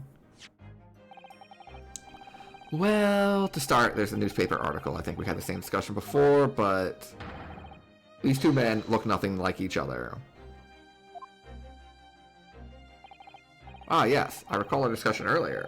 And at that time, I believe I told you that the man is a revolutionary, well able to revolutionize his own appearance. What does that even mean? In fairness to Mr. Sholmes, Mr. Roy Lott does look more like this man than you do. That doesn't matter. That's not the question, Sasato. That's not the point. And another thing, the part about him abducting the ballerina. Indeed, a truly startling revelation. At first glance, the case would appear too small to accommodate a young woman. Not just at first glance, it is too small, clearly. You'd be lucky to fit a 5-year-old child into that case, even if you pushed really hard. I don't suppose the missing ballerina is a 5-year-old child, is she? I mean, you don't know? No, the young lady is 15. No, I didn't know. How could I?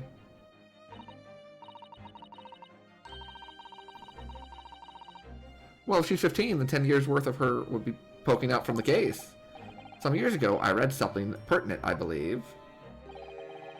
A troop of men consuming vinegar daily in order to promote a certain litheness in their bodies. Vinegar?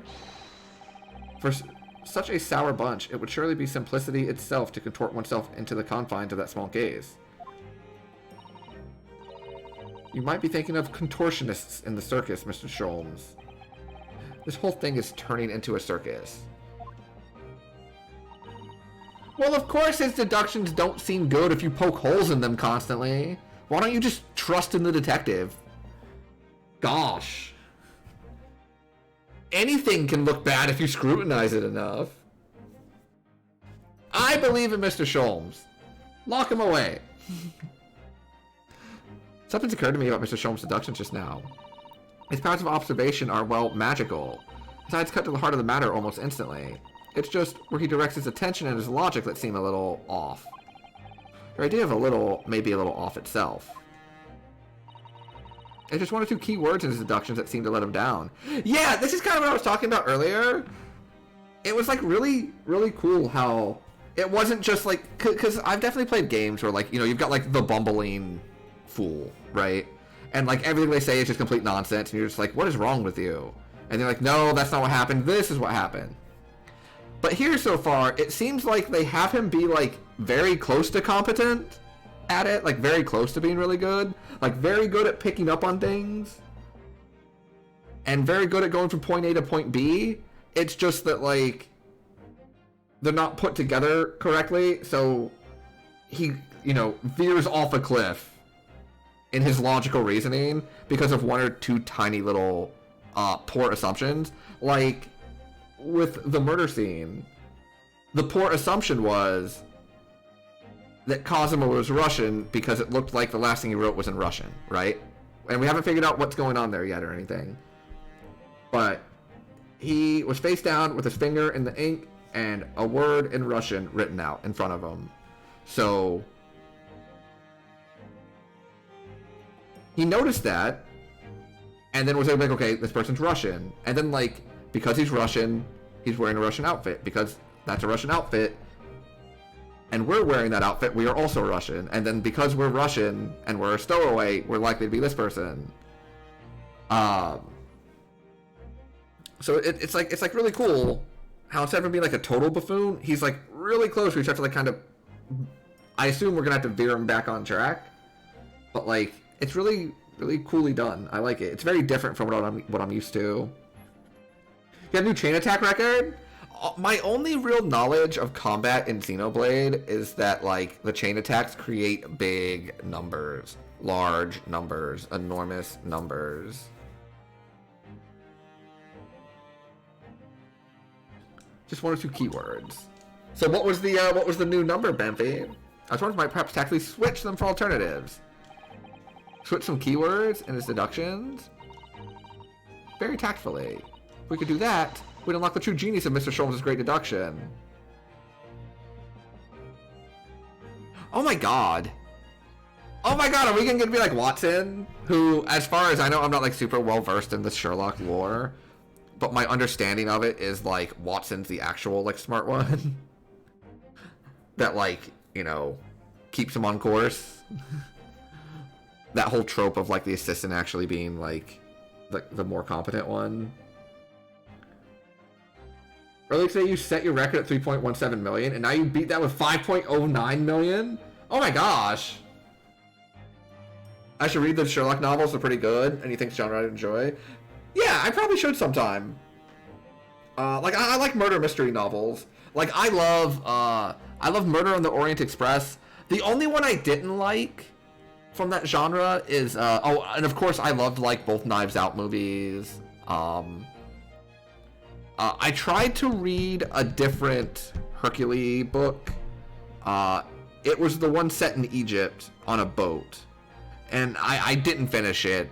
I like made it halfway through and just kind of like put it up. They had a movie of it recently, like in the last couple of years, and that's what made me get it. I didn't see the movie either.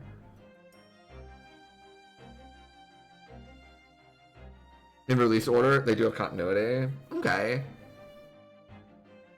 Yeah, so my only like experience with like Sherlock Holmes outside of like maybe one book in high school or something is like the movies. And that's why I said it seemed like, you know, Watson was like the smart one. Because what was it? It was like Robert Downey Jr. and Jude Law or something. I might be mixing up my actors in my movies, but like they definitely made Watson seem like the really, really intelligent one. I'll have to check those out then. Yeah, I've been trying to read more, so that sounds perfect. Many modern depictions of Sherlock are unfaithful. Those aren't close at all. Gotcha. Okay. They're entertaining, but, you know, not really it. Okay.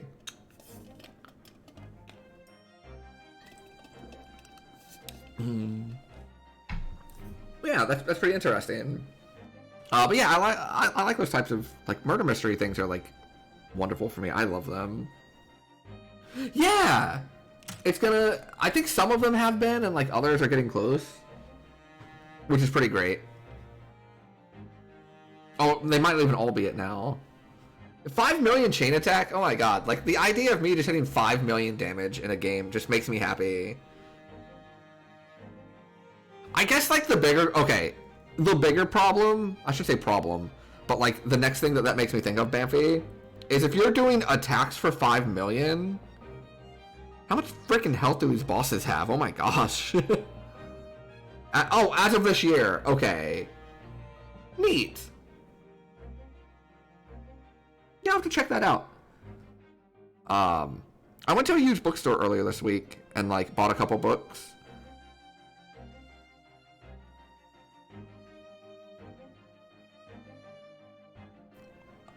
Or at least, like, I should rephrase that. I didn't buy a couple books. I asked them to bring some books over from one of their other locations so I can go back and buy them next week. Agatha Christie is fun. Yeah, so it was Murder on the Orient Express. I like that one. And then I also picked up her book, gosh, what was it called? It's set in Egypt. There was a movie, like, 2 years ago on it. And like they're on a boat, and like that's the thing, and like I just couldn't make it through that one. It wasn't super interesting to me. Extra damage from overkills. Oh, okay. 2 separate super bosses in 13. I never did the super bosses in 13. Bunch of attacks in a row. Gotcha. Death on the Nile. That's it. Yes, that one I was not a fan of. The mystery itself was interesting, but it took forever to get to it, and I just didn't like a lot of the characters. The 2.1 million smashed about 20% by itself. Gotcha. Yeah, I never did all the stuff on 13. I know Bamfy did. That's a level 70 enemy? Oh my gosh. Because I remember you telling me yesterday or the day before that like there were so many damage sponge enemies. You did it twice? Yeah, so I tapped out on 13. Doing everything, but I believe I did almost everything in 13 too. Like I did all the extra DLC stuff. I did like the one-on-one fight with Caius. I did the casino thing with Saz. I might have like missed 1 or 2 things from Platinum Trophy, but I'm pretty sure I did almost everything in that game. I love 13 too.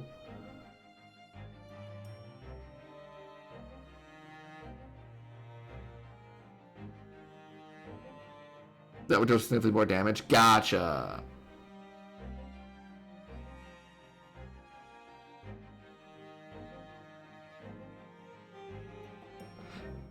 Yeah, I don't think that one was one I did. Gosh, 13-2 is so fun. Oh, that sucks. And there's the why people started over? Oh gosh, I'm sorry. Used to watch those. Yeah, that's really cool, 104. Yeah, I'm a big fan of this type of genre. It's weird because like I'm a fan of it, but like I don't have much experience with it, right? So I'd like to like tap into it more. Precisely the thought that was going through my own mind. This man is a lot of work. At times I wonder how anyone puts up with me. I love him. I love him so much. Like...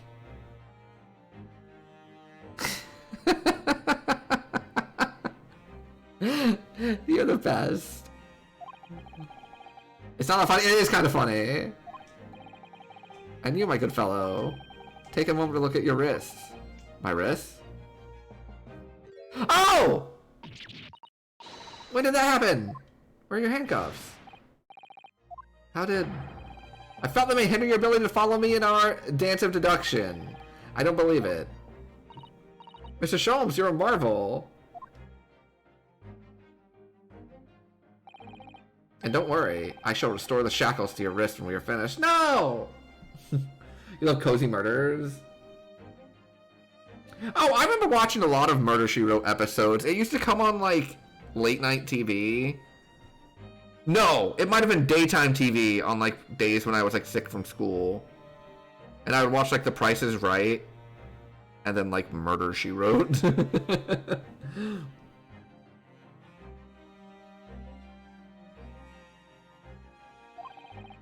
I'm not worried. In fact, I'd rather stay like this.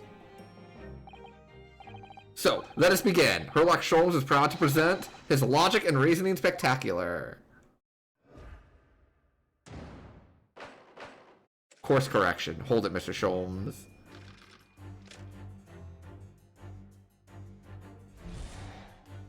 Okay.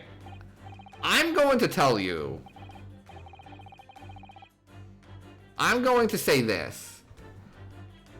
One of the things I struggled with the original Ace Attorney series was that some of the investigations took forever and they were very like it was like the same thing for so long. And I felt like it was a little bit of a slog at points getting through because like the cases are all like so interesting and I love the trials. But some of the investigations were kind of like I had to force myself through. Adding like things to do and interactive like gameplay during the investigations is a brilliant idea, and I already love it. Like just something to cut up the pacing a little bit and to like do something a little different.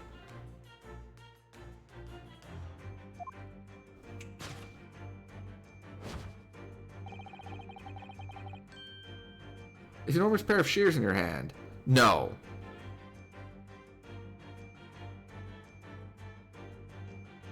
Maybe. Now we ask ourselves, what could you possibly want with such an implement? The answer, of course, is staring us in the face. You were on the verge of using the shears to cut away the copious beard you sport. I'm not sure. Would you really use shears like that to cut off a beard? I doubt that's something I'll ever have to worry about. It doesn't quite sit right with me, though. Doesn't seem to be sitting right with Mr. Roy Lott, either. Which means, I suppose, that the deduction is wrong. I'm trying to switch a keyword here. See if it helps matters. Alright, but how?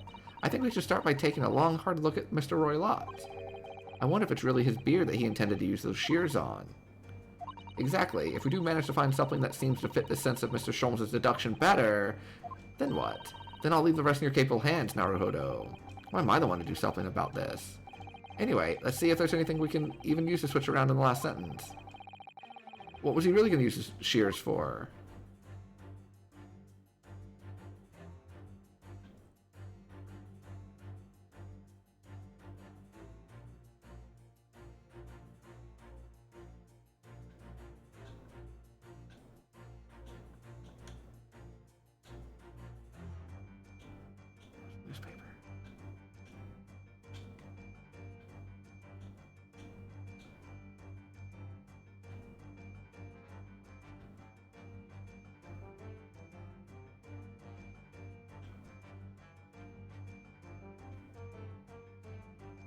Oh, hello?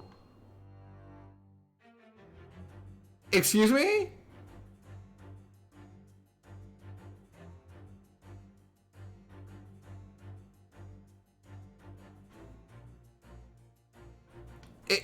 Excuse me?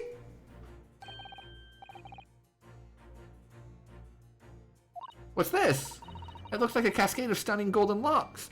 You're the ballerina! The color's not the point. The point is, what's it doing on the back of Mr. Roylot's head? You can click A for dialogue despite the lack of notice.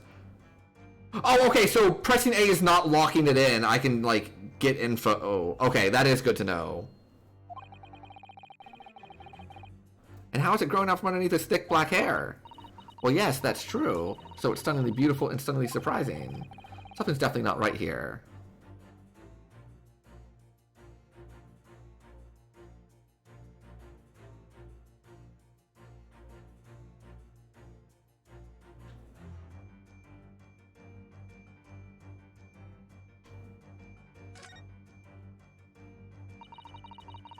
It is a full beard. Mr. Scholz, Mr. Roylott was about to cut it off. I think he looks nothing like the man pictured in the newspaper article. The apparently merciless revolutionary. If he wasn't going to cut off his beard, surely he was going to cut something else. Yes. A fresh perspective, try to work out what? Oh, present! You're on the verge of using it to... Oh, I love it! You're on the verge of using the shears to cut away the golden locks you sport. Yeah, when you deal 5 million damage and then have to redo the fight anyways, that's brutal. Especially if the fight's not fun to begin with. I've definitely had some of those fights in JRPGs where I'm just like super annoyed about how like a fight's just not fun and I have to like do it again. You've identified the precise detail I was intending to expose. Such lush golden hair certainly does not befit an old man. You're not a man at all. You're a woman. And judging from the length and sheen of your hair, one still very much in her youth. Oh no. If only I had managed to cut off my hair. No one would have suspected.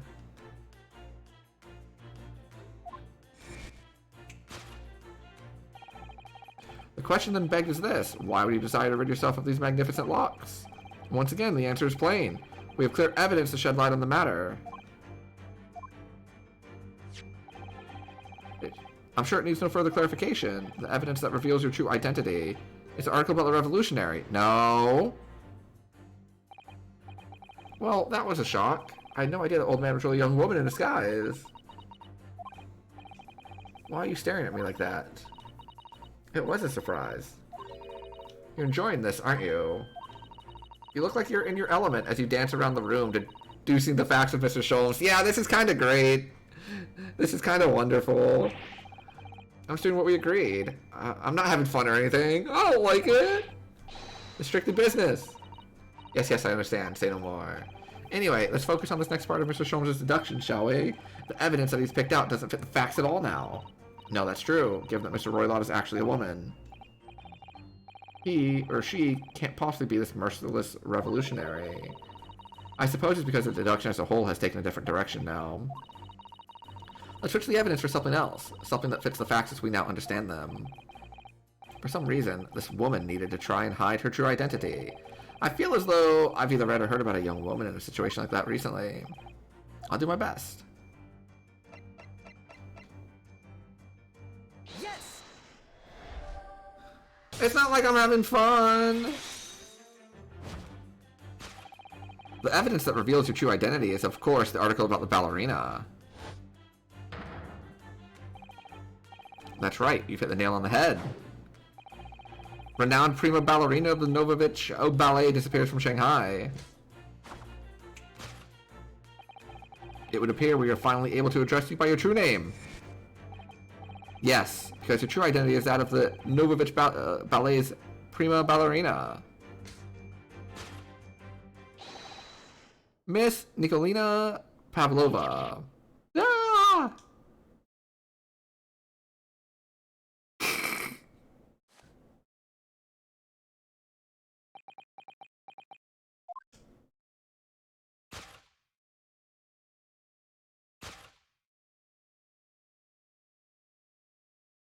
Oh, I love your earrings.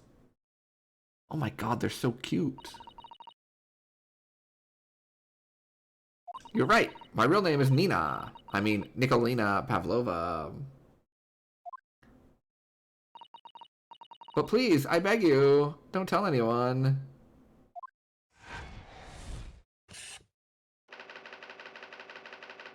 A ballerina on the run! Solved!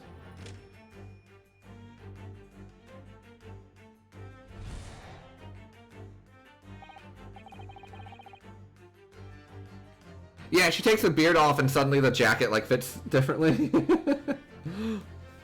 Now, as for my second conclusion. You are, at this very moment, on the brink of committing a most grievous crime. And the proof of this crime? Over there! Oh yes, Miss Pavlova. Taken unawares, people have a propensity to let their eyes stray, you see. And I assure you, the eyes speak so much more eloquently and honestly than the mouth. The answer we seek lies with the glance falls. The proof of your crime sits before our very eyes. Yes, that traveling case. This woman is the ballerina, and she's right in front of our eyes. So clearly she can't be inside that traveling case as well. Well, that's right. It seems she wasn't abducted at all. In which case, what is the crime this young woman is apparently committing? Theft! She stole the tiara! She has that tiara that's missing from the place. Do you like the idea of another chance to dance around with Mr. Sholmes? Yeah, kind of. Yeah.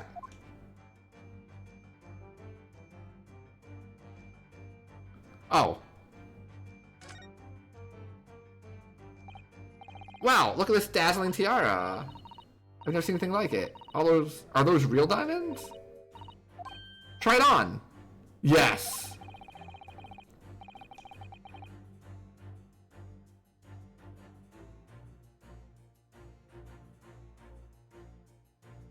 I'm trying to remember the exact phrase of like the post I saw.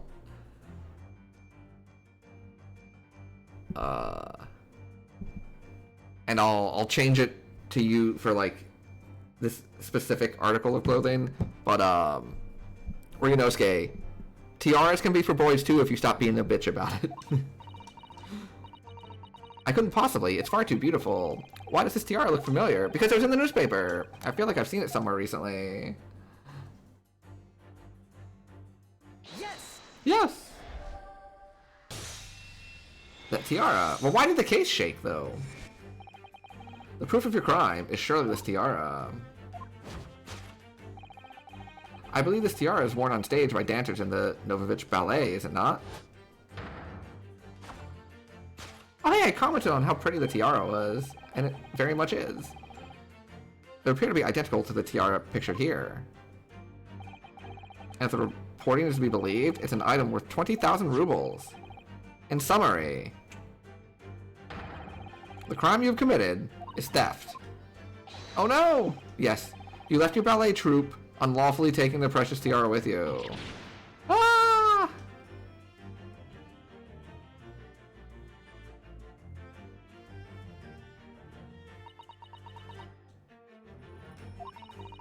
I have no one, no family, no friends. I am all alone, and I needed money.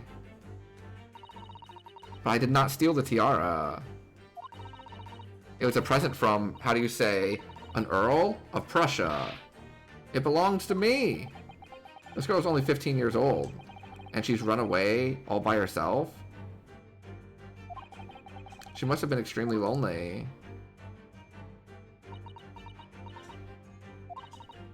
Alright, I will tell you everything. There's no point to hiding it now. Come, come, let us not be hasty. There remains one unsolved mystery about you. What do you mean? The case. You have staunchly refused to open this traveling case of yours in our presence. It is reasonable to conclude, therefore, that there exists some reason why you wish it to remain closed. Is that not so? My dear girl, there is no sense in playing games with me. Nothing escapes my attention.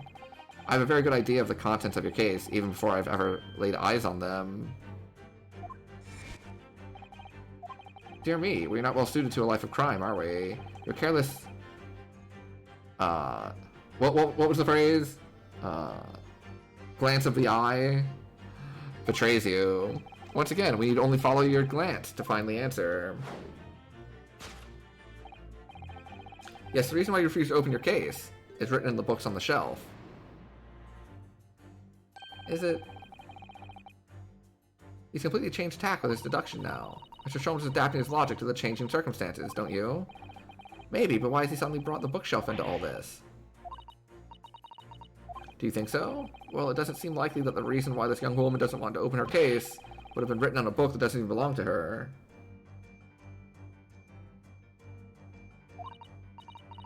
Yes, that's true, but still... Miss Pavlova certainly did cast her eyes in that direction. I noticed it myself. There has to be another reason why she won't open her case. And it must be somewhere in the same area, if that's where her gaze was involuntarily drawn. That's the only answer.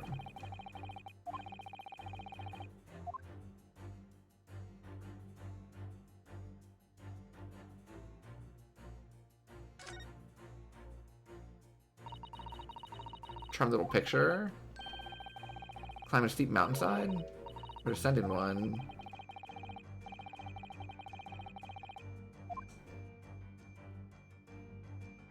Oh, really?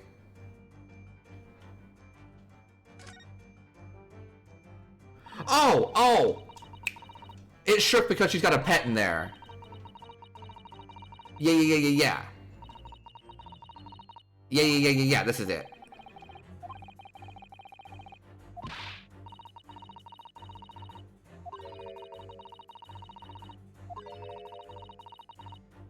Shut inside a tiny wardrobe for days on end. Yes!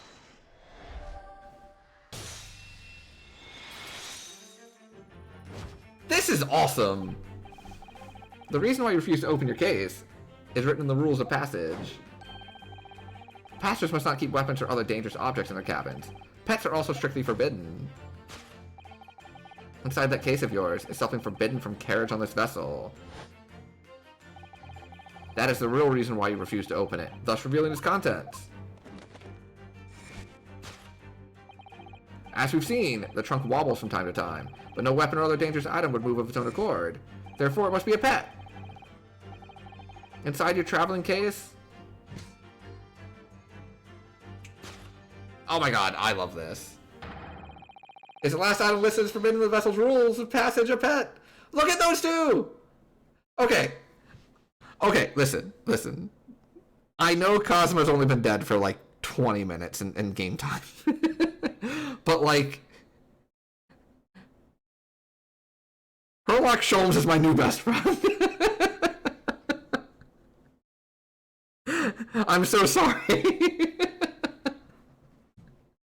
I know, I'm the worst. Listen, I also love Kazuma. I also still love Kazuma. It's just, you know, we're gonna solve his murder. No, don't give me shit for this. No, don't people leave. I just like Herlock Sholmes, and I think this is really cute, and I like this a lot.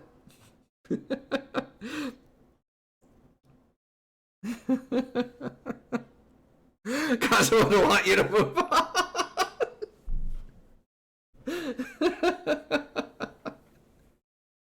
I still do miss him. No, that's not what I said. I did not say that.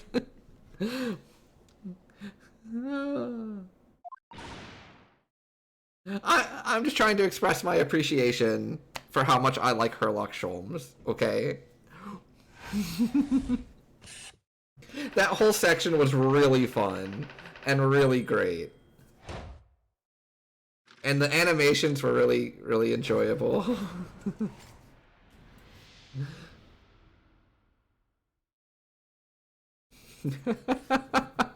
I am having a good time being called a hussy, though. That really cracked me up.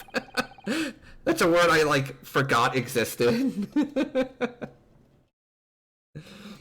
And like as soon as I read it, all I could think of was Grimoire Vice.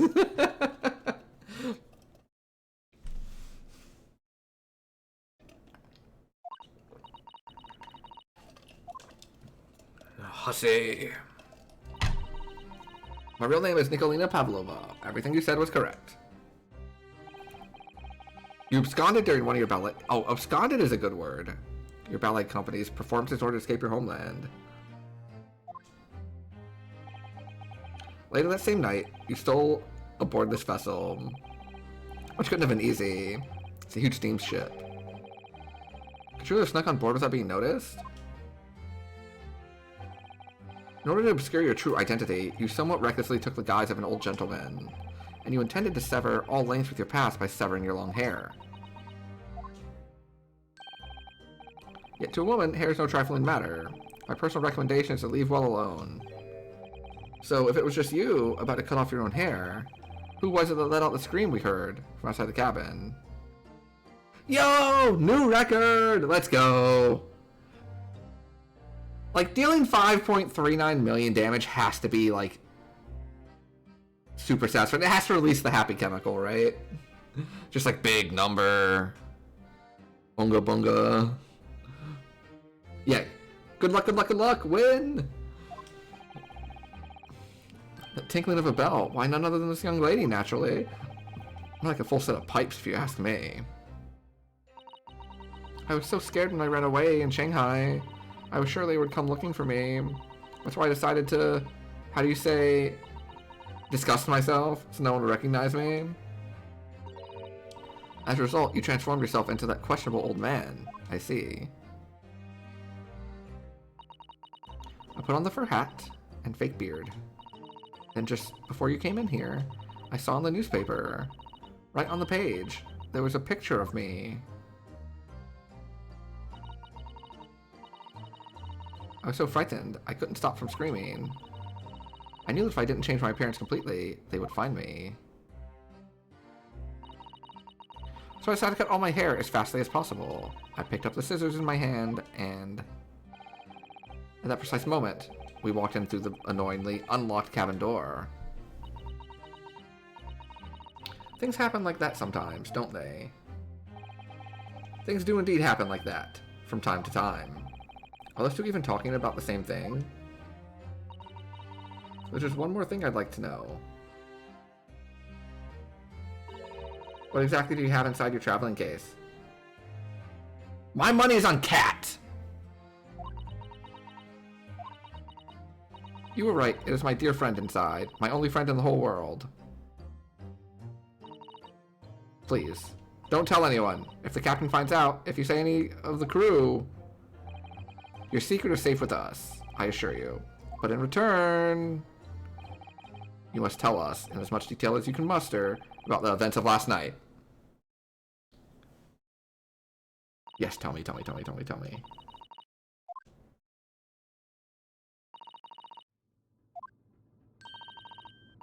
Wasn't it something? Mr. Sholmes' great deduction? It was pretty good. I'm not entirely sure what, but at least Miss Pavlova has agreed to tell us what she knows. That's incredible. Indeed, it is incredible.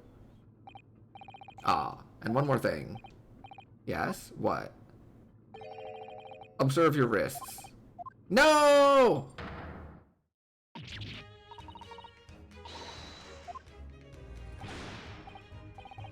But how? True to my word, I have restored your shackles. When and why? I feel a shadow of guilt cast over you. Sorry to say, it can't be helped at the moment.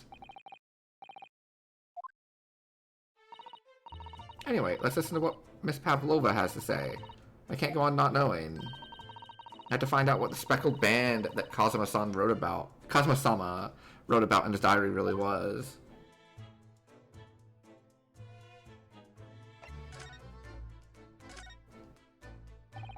What happened last night? Someone was killed in the cabin next door to this one. One of the crewmen told me this morning. The man who died was a friend of mine. That's why we're trying to find out what happened. Did you notice anything unusual? Perhaps you heard a strange noise, for example. Perhaps people talking. Perhaps the ship was absorbed into a wild tempest. Perhaps the steam engine exploded. Perhaps everyone on board would have noticed if that had happened? Miss Pavlova, is there anything you can tell us?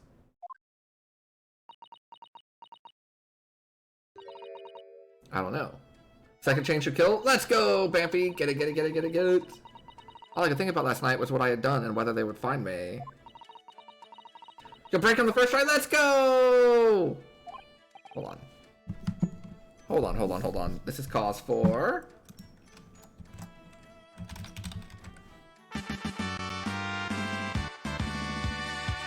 Congrats!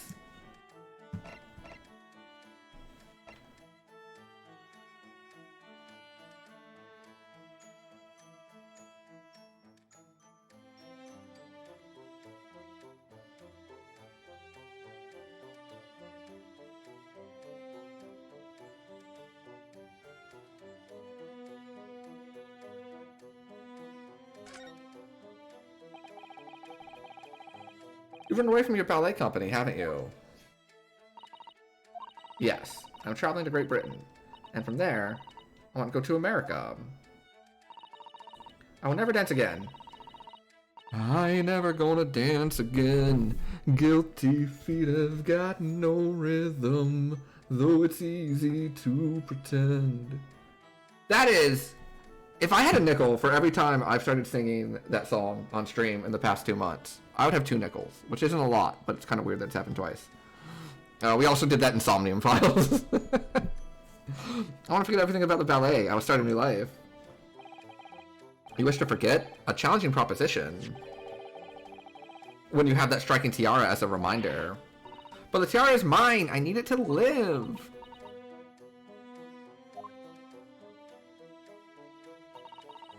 I have no money of my own. The Novovich Ballet gives us only a little food and water, and we must dance all over the world. I had to run away. I had no choice. If I stayed, it would have killed me. You ran away to protect yourself? Yes. And the crew of the ship, they have all been kind to me. They let me come on board, and they said I could hide in this cabin. That's indeed the truth, Miss Pavlova. It creates a most intriguing conundrum. Yes, it does. What do you think about it, Mr. Naruhodo? Me? Well, yes, of course. I think we should miss Pavlova's explanation. What conundrum? I'm not sure. Conundrum. Miss Pavlova.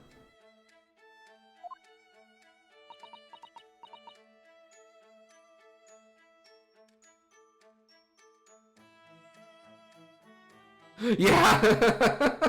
I didn't think about that time, but you're right. There was a whole thing in the first one about, like, being unable to understand her.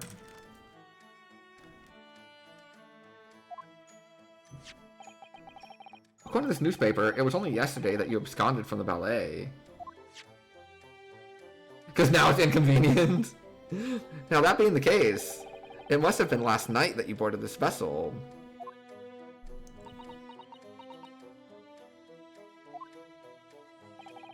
However, the SS Boreas stopped by no port last night.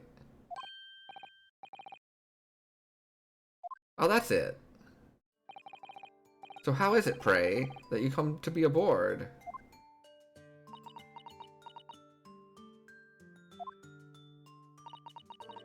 Now that I think about it, the crewman outside the cabin acted very strangely when we mentioned that. It was just after we asked him about when the occupant of this cabin came aboard.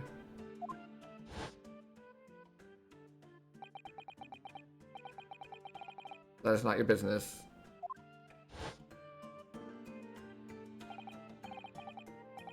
Yes, you're right. He did seem to be hiding something.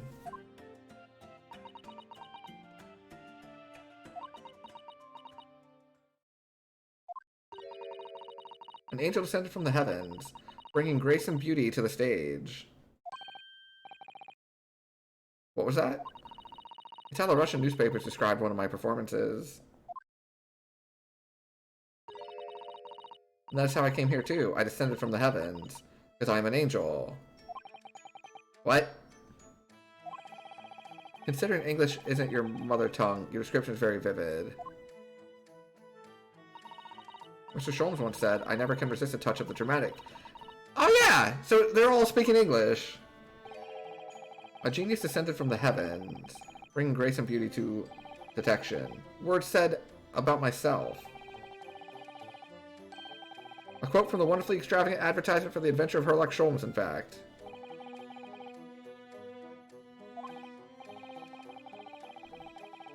Anyway, doesn't look like Miss Pavlova's going to tell us what really happened. Tell us about your friend. I'm guessing Cat. 6.4 mil? And a 3 million smash at the end? Oh my god. I don't think animals are allowed on board, according to the rules of passage. Yo, that's big numbers! Don't tell any of the crew. They found my precious. Then the burly Russians would bestir themselves in unison to throw you and your case overboard, no doubt. Ah. So reassuring, Mr. Sholmes. What sort of pet is your friend? A little puppy? It is, isn't it? No, cat! Cat! Cat! A little rabbit? Mm-mm. No, no, no. Cat! Cat! Cat!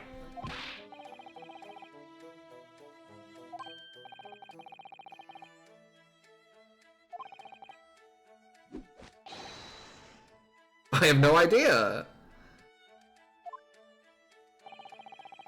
You two are miserable bunglers when it comes to understanding the nature of young ballerina's friends. Is it obvious? It must be a chicken. I don't think it's a chicken. Consider the benefits.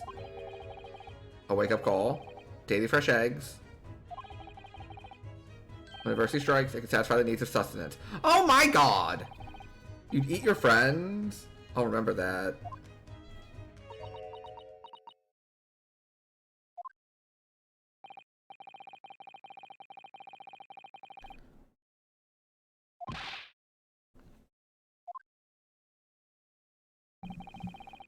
She obviously doesn't quite trust us yet. There's something I should like to show her, I think. Maybe she might be able to shed some light on it.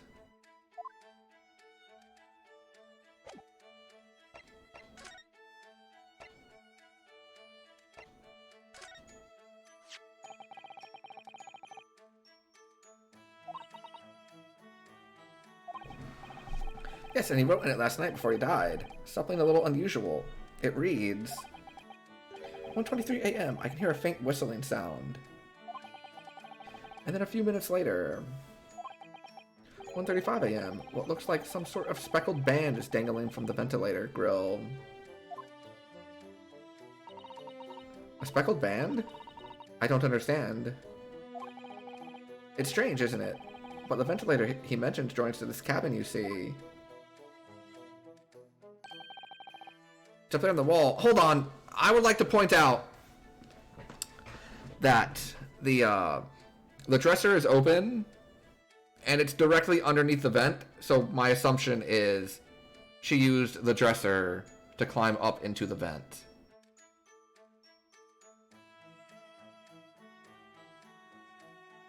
If it's not her, like, whoever did it did. Like, I'm still on team they came through the vent. And here you can see, like, the, like, a means to get up there. In other words, this cabin and the victim's cabin are connected together. Because there's nothing in the cabinet, so it's not like she was opening it to, like, grab clothes or anything. Like, the cabinet's empty.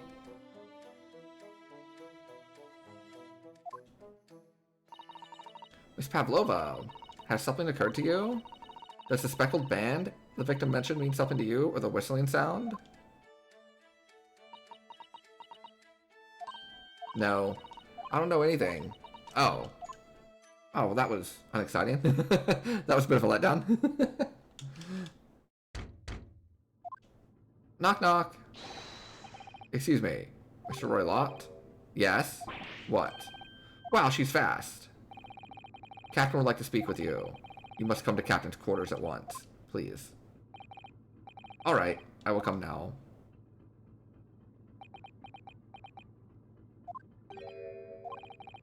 You must leave, now. Oh no, it's fine. Don't mind us. Yes, please don't worry yourself, Mr. Roylott. Get out! The passenger said out, or you want me to throw you out? Okay. Looks like we'll have to leave investigating this cabin until later. What a pity.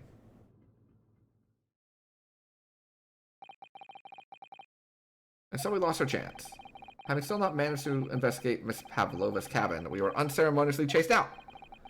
That is to say, we were quite literally picked up and thrown into the passageway outside. To be continued.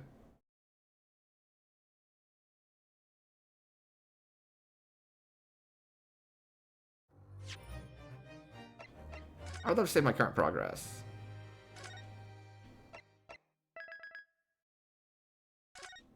Boom.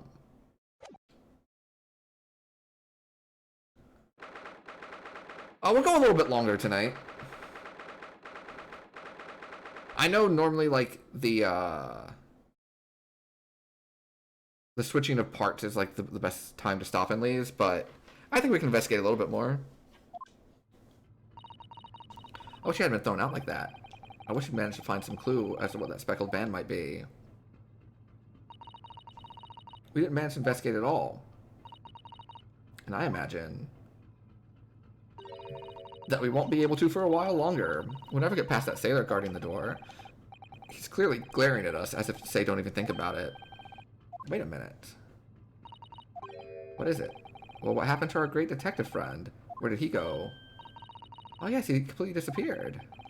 When did he do that?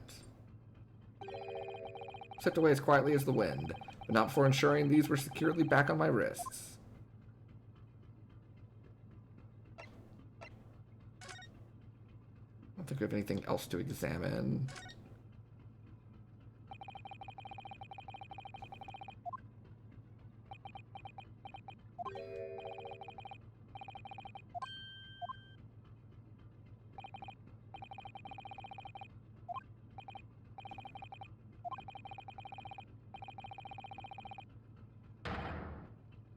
Oh, okay. I understand.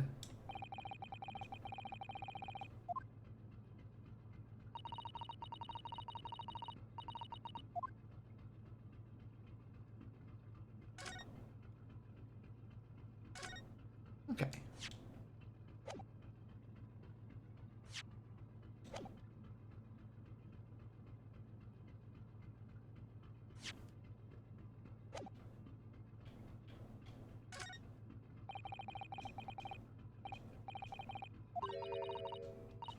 Already done this.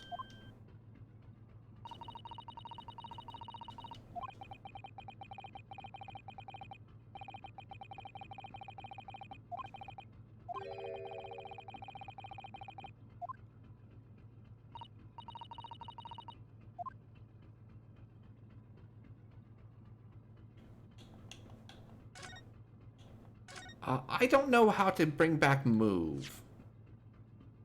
Is that what I'm looking for? Oh, back. Okay.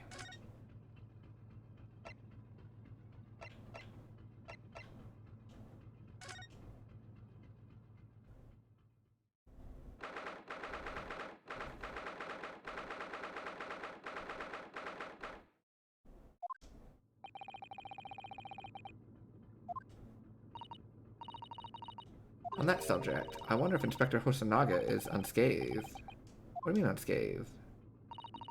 Surely you haven't forgotten, have you? Don't you remember what he said about allowing you out of this cabin to investigate?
Poor Hosonaga.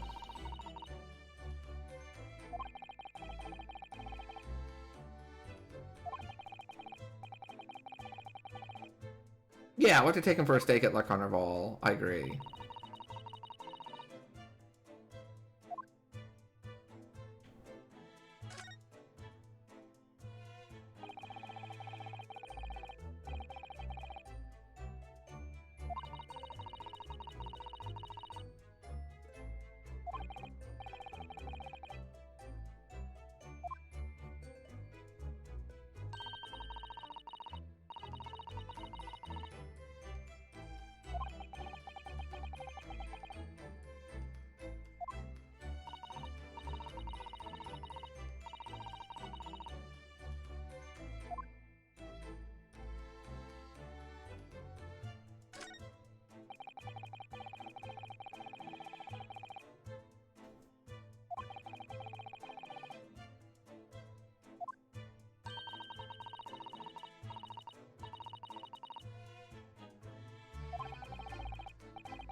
I think he was just trying to, like...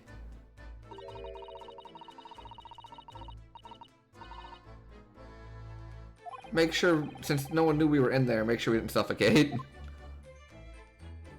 Well, we do know someone who's Russian, who probably could have written it. Although I guess a lot of the crew is Russian, too.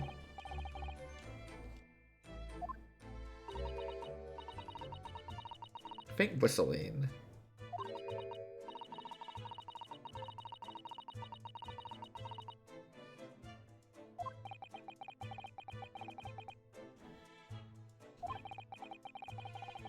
Oh, could it be a bird?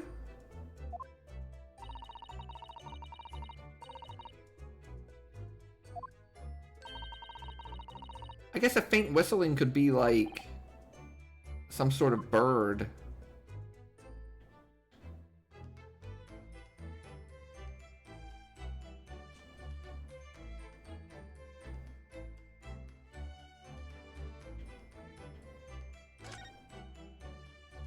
Oh, hey, buddy! Oh, it didn't go well for you.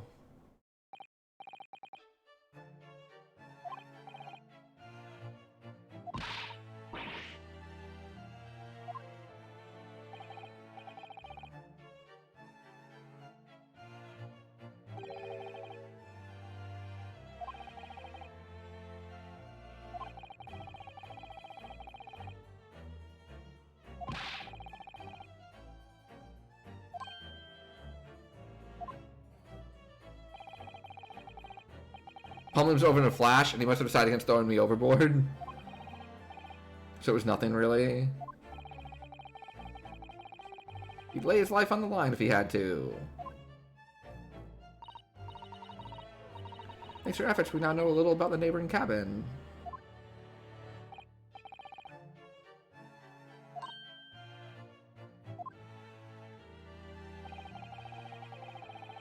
Oh, the great detective.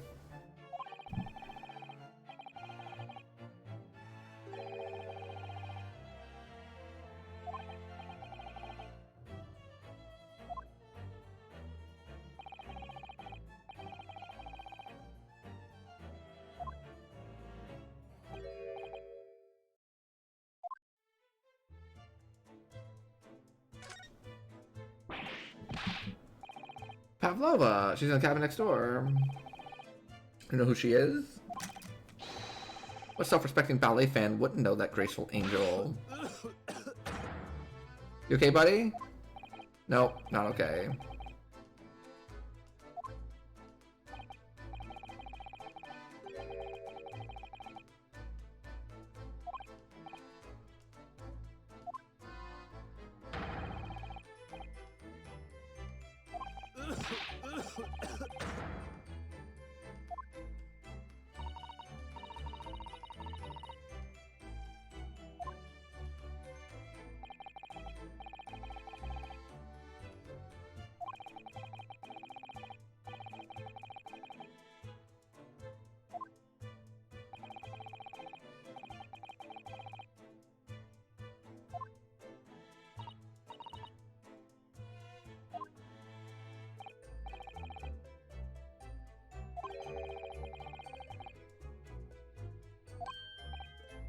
What's that?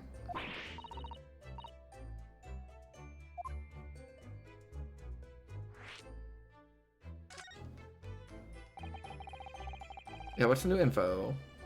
Hit me with it.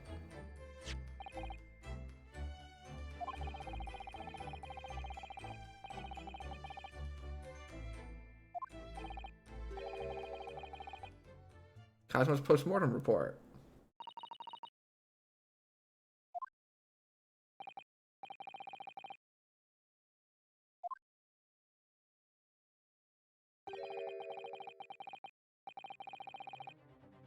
Damage to the vertebrae.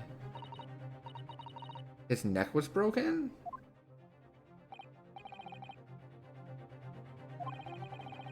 No obvious wounds or other signs of injury.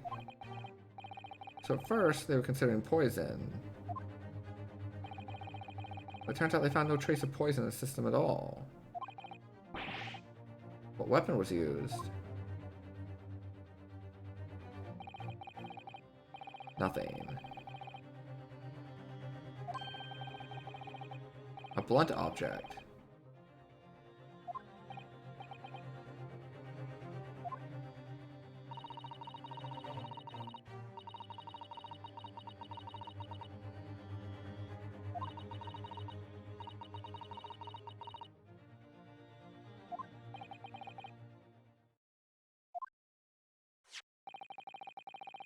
Aww.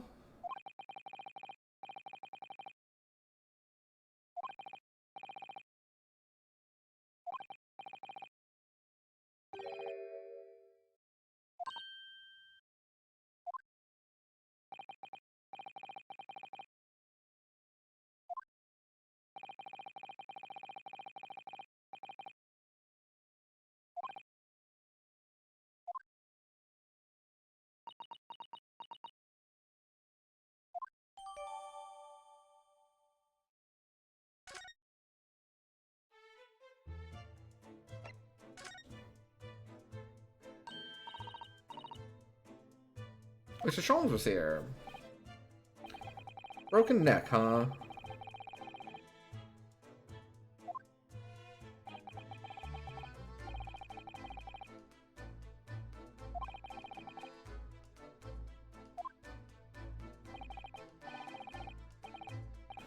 Now that you mention it, yes, just one thing, but he practically shouted it. It's shoe polish.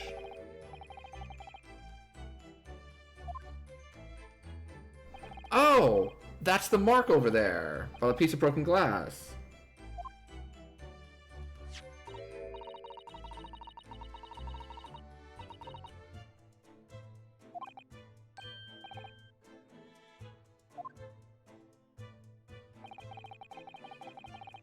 How can you know it's shoe polish?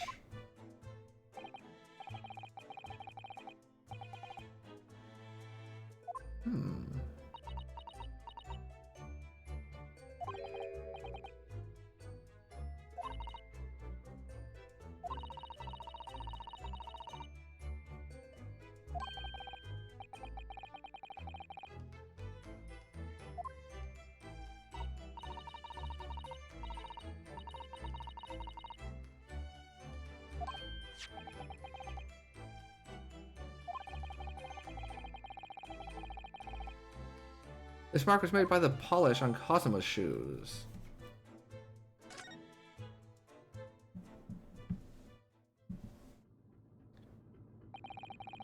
That's all I can tell you at this stage. I should return to my post. My fellow crewmen's eyes are boring into the back of my head. Yeah, that might be for the best, thank you.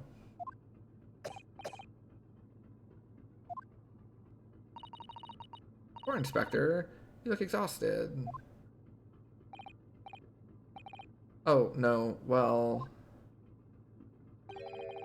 I feel terrible that I failed to protect Asogi-san. He was my responsibility.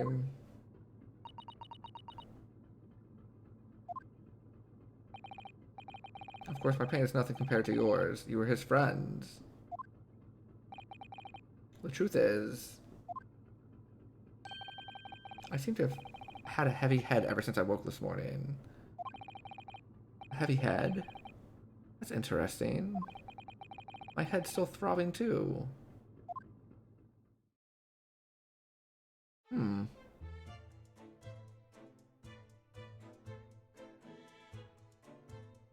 I think earlier we said we didn't remember last night, like, because we were talking about after we ate. Hold on. In fact, it might still be here. Let me see what this says again. That's my dinner. Roast chicken. It's really tasty.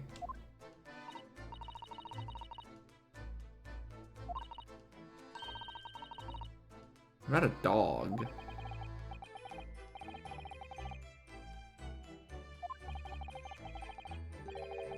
When and how the plate ended up on the floor.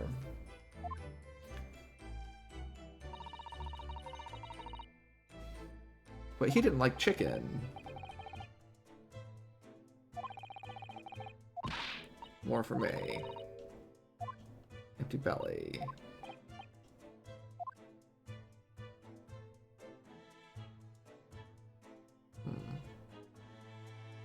Maybe it wasn't that. The rules.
Hmm.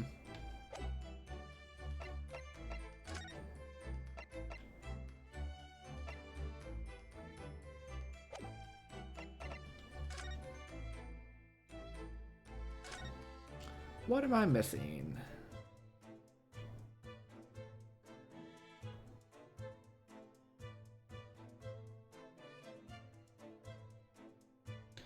Sleep for you? Yeah, have a great night, Blueberry. Thank you so much for hanging out. I really appreciate it. Yeah, we'll go for a little bit longer, though I don't know exactly how much longer.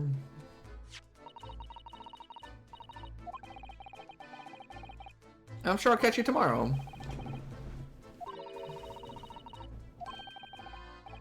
Shoe polish.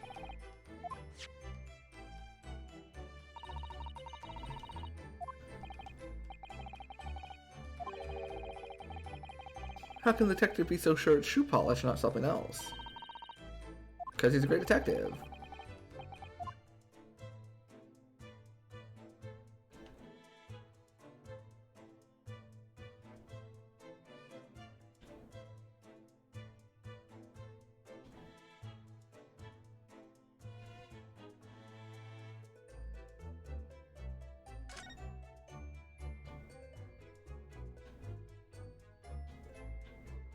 It looks like I got everything from here.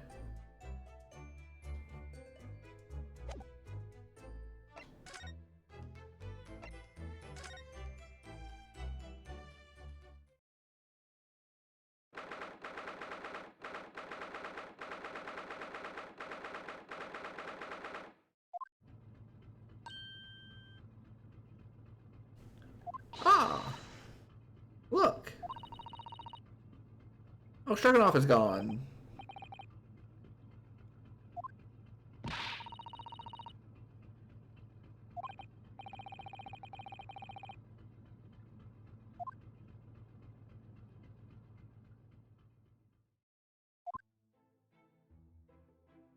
When she return? Oh, does she really?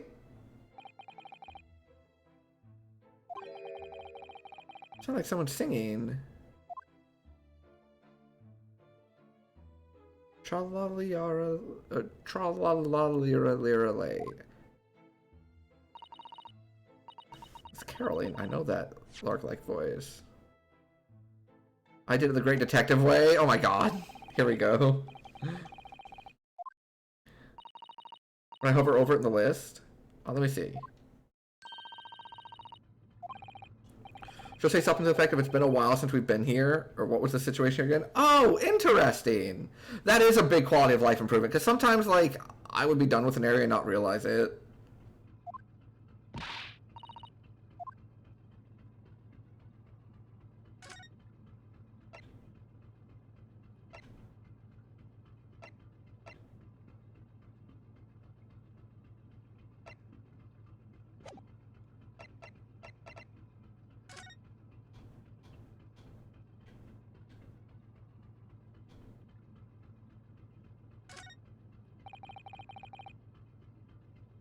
Make sure there's stuff here to do. Gotcha.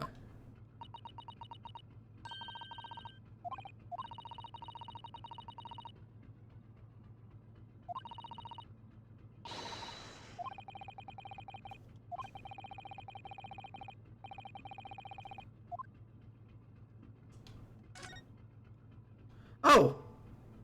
Hello!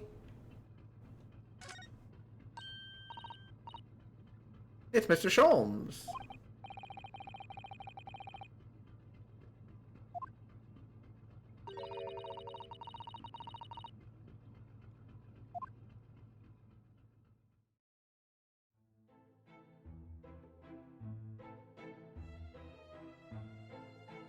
Tra-la-la-lira-lira-lay. I did it the Great Detective way.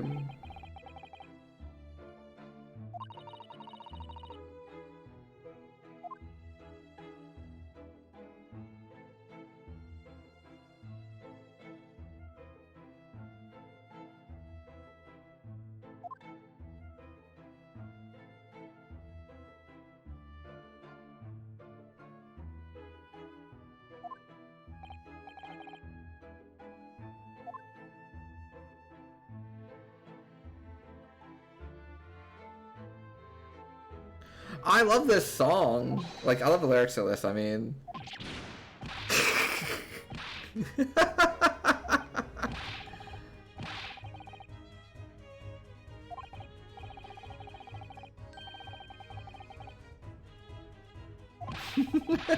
He's ready to throw hands. My famous right hooks.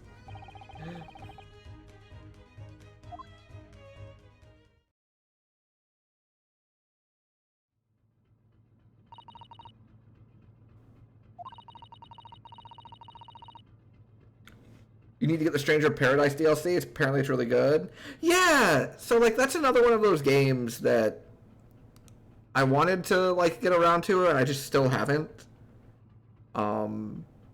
I've heard it's pretty solid. I know you had a good time with it, although I have been told that it's like more fun as a multiplayer game, because like the multiplayer is like really good and like enjoyable. I'm glad to hear the DLC for it's really good. Crisis Core is another one that I wanted to give a shot to and just haven't got around to yet.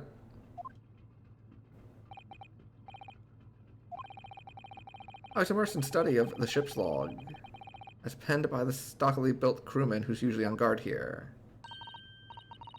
Oh yes, the ship's log. Did you find out anything useful from it? Well, after 2 a.m. this morning, the majority of the entries are blank. Which means that there's nothing to report. Nothing of note happened. You truly are a student from the land of the rising sun. You've been utterly blinded by it. Your logic, my boy, is inverted. What do you mean, Mr. Sholmes? Observe the other pages, and all shall become clear. It would seem the same crewman off stands sentry in the first-class passageway, and he has an almost religious practice of recording nothing to report every half hour. Why writes that in every 30 minutes? Nothing to report? Precisely. Put simply, the seaman writes nothing to report, when there is just that. And yet, the ship's log from last night is largely blank. You didn't even write nothing to report. Do you mean... Yes, there were circumstances afoot last night which led to the seaman being absent from his post. What kind of circumstances? What happened? That remains a mystery for now, but we can be sure something significant took place. So significant that it caused the seaman to forget his regular habit of scribbling nothing to report in the log. These are important details. I would stake my life on it. You must log the ship's log in your mental file. The ship's log has been entered into the court record. Now that deduction was worthy of a great detective. You're starting to understand what my way is. I see. What makes Sholmes Sholmes. Brilliant.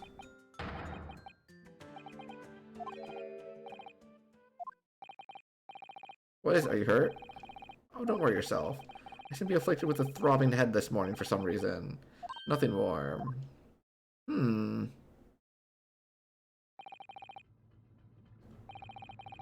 the next encounter.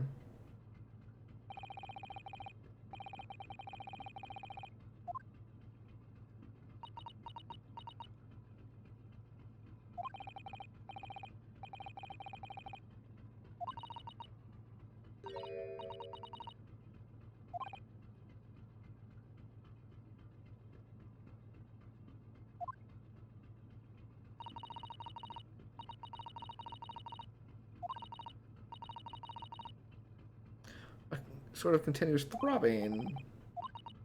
You too?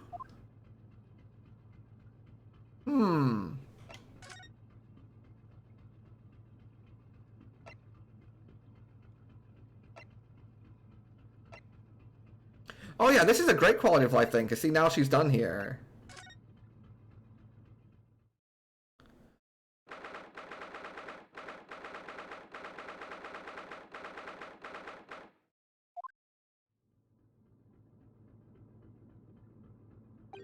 Oh. But now there's clothes in the dresser. And the case is open. Oh! It's a bowl on the ground. It is a cat. It is a cat.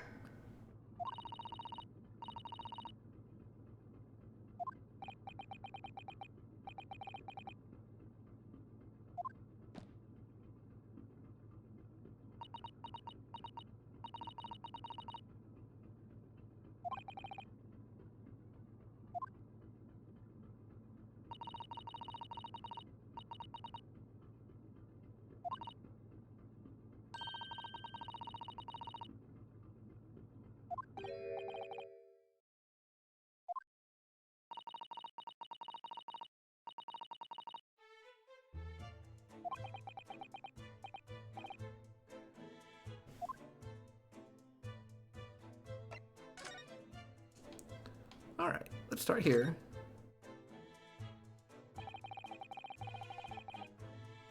Connects to the cabin.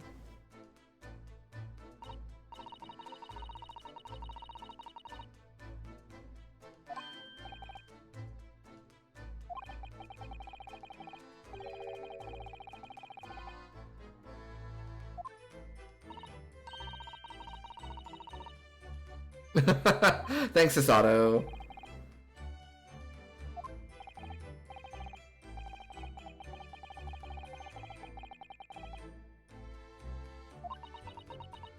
Oh! Oh! Oh! I got it. No. Okay, it's a saucer down here. It's a cat.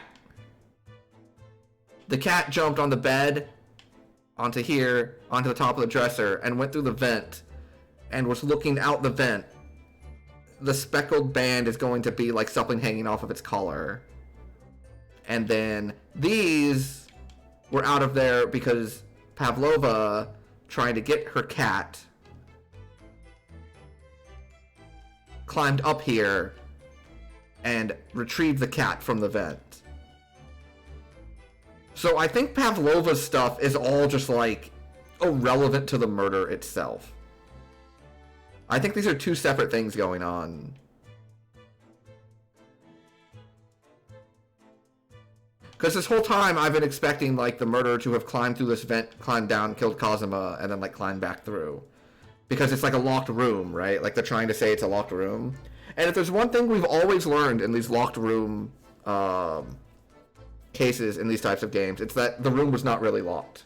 There was always a way out. Even in the cases in which like there were other people in the room. Hey, no problem, 104. It was nice to see you. Have a good sleep. Hope to catch you again soon.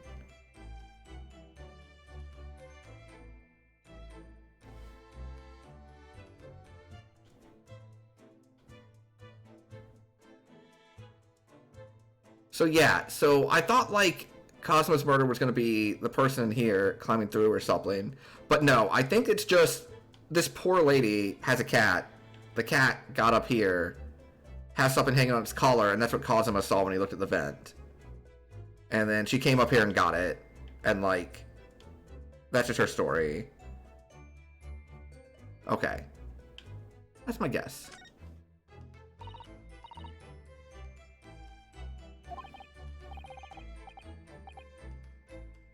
Although I don't know what the whistling is.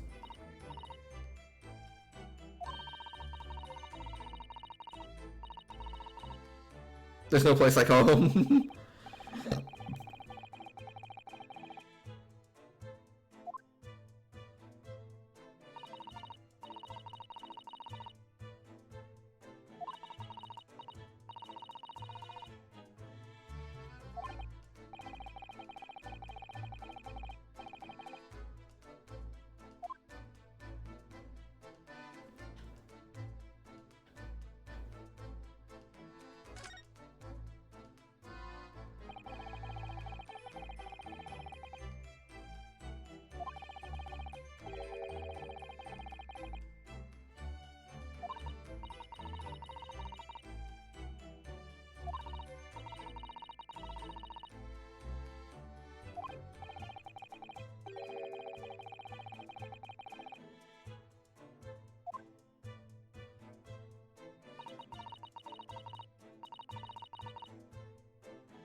The rules of passage.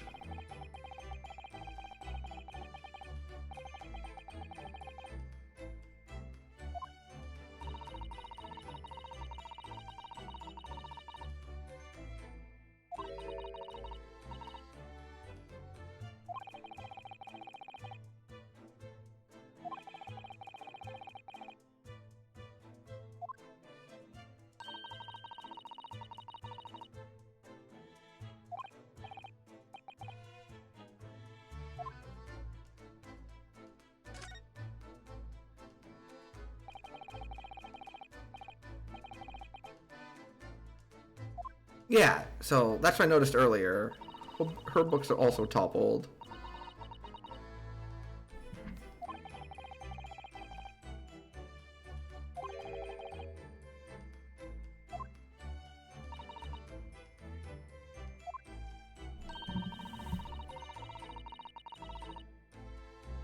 I don't think that's what happened to Sato.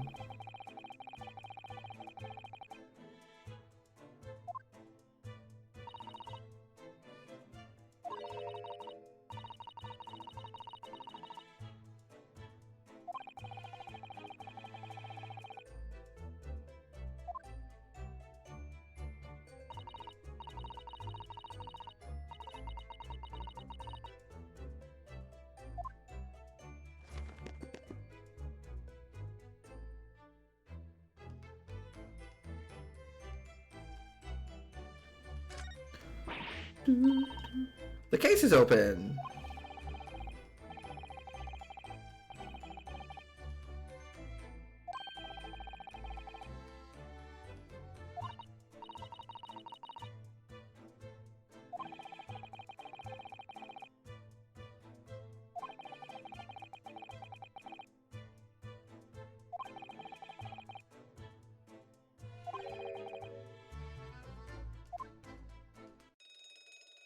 Oh! That scared me.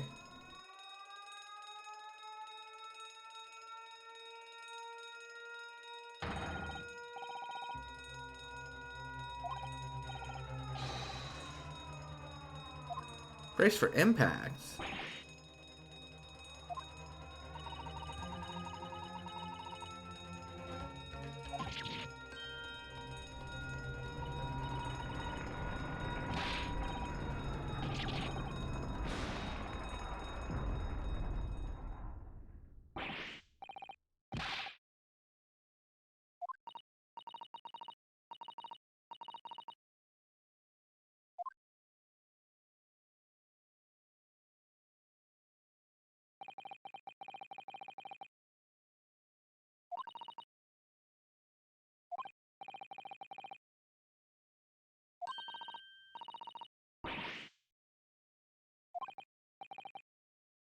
No, I'm fine.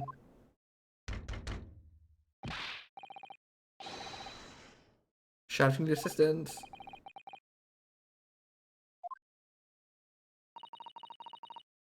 Spectre Hosonaga. Unbolt the door. Oh! The bolt! Oh! It's shoddy work! It can bolt itself if the ship tilts in a certain direction hard enough. Oh. That destroys the locked room problem.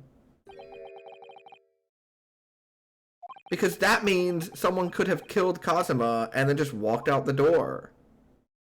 And then later it got bolted.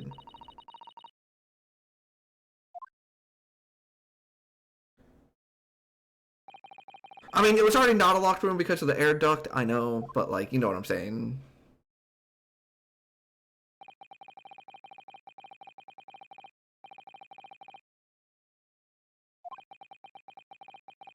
But I knew that what awaited us on the other side of the cabin door would not be pleasant. Heard on tidying up the cabin with a new sense of foreboding in my heart. To be continued. You're 99% positive they said that a person can't fit through the duct? Oh! I must have missed that. I don't remember that, but I must have missed it then. Which would explain why chat was like, have you looked at the duct yet? Because I kept going on about it being like, you know, clearly someone climbed through. What are we doing here? That makes a lot more sense. Well, that is the perfect time to save. We're going to part 3. Huh. Well, now I am intrigued. I mean, I've been intrigued, but you know what I'm saying. Like,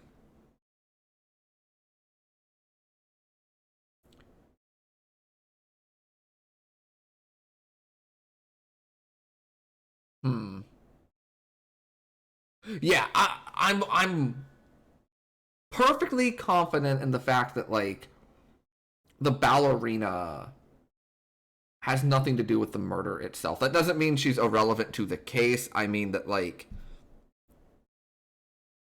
I think her thing and whatever happened to Kazuma are only like tangentially related.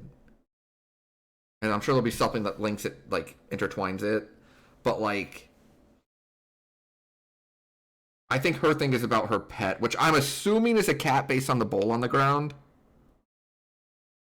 I really like my theory about the cat being up in the air vent.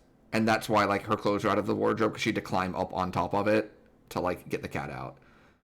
And like the collar thing being like what Kazuma saw. Like if you look up at the air vent and you can't really see anything, but you just see like a collar, like the little, they usually have like little circle things on them, right? Like collars, name tags, whatever you want to call them.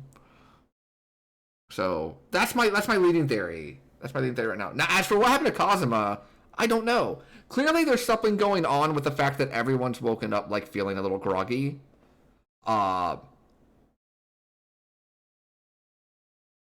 I'm gonna, in fact, it just crossed my mind. I'm going to guess that something happened to the food because they went out of their way to say Kazuma doesn't like chicken, so didn't eat it. And everyone else talked about how good the chicken was. Like we did, Susato did, I believe Hasanoga did, or Hosanaga mentioned like the food. So maybe something happened to the food, and then like we all passed out, but like Kazuma didn't, and that's why there was a struggle because he doesn't like chicken.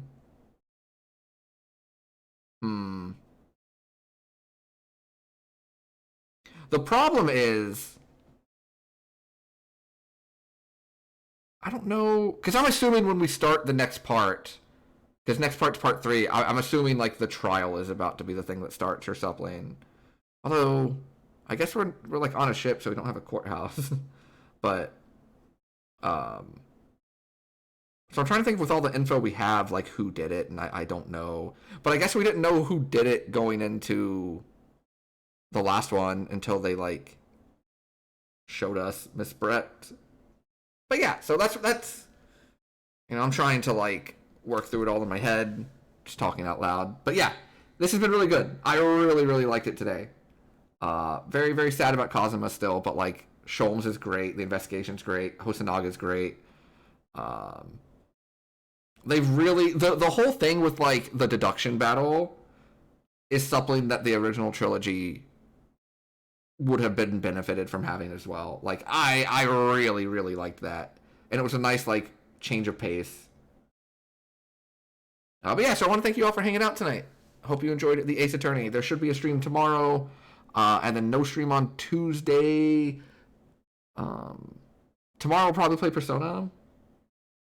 Although we might play this again. I haven't decided yet. Like, I'm kind of enjoying both games right now. Let me find someone to send you to, and I will send you over there. I want to thank you all for hanging out. I know there's a lot of streams on Twitch. The fact that you hung out with me and spent your time here means a lot. I really appreciate it. I'm going to send you over to Skybill's playing Metroid Remastered.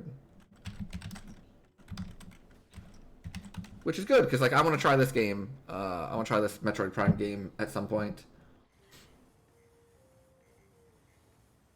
Yeah, have a great night.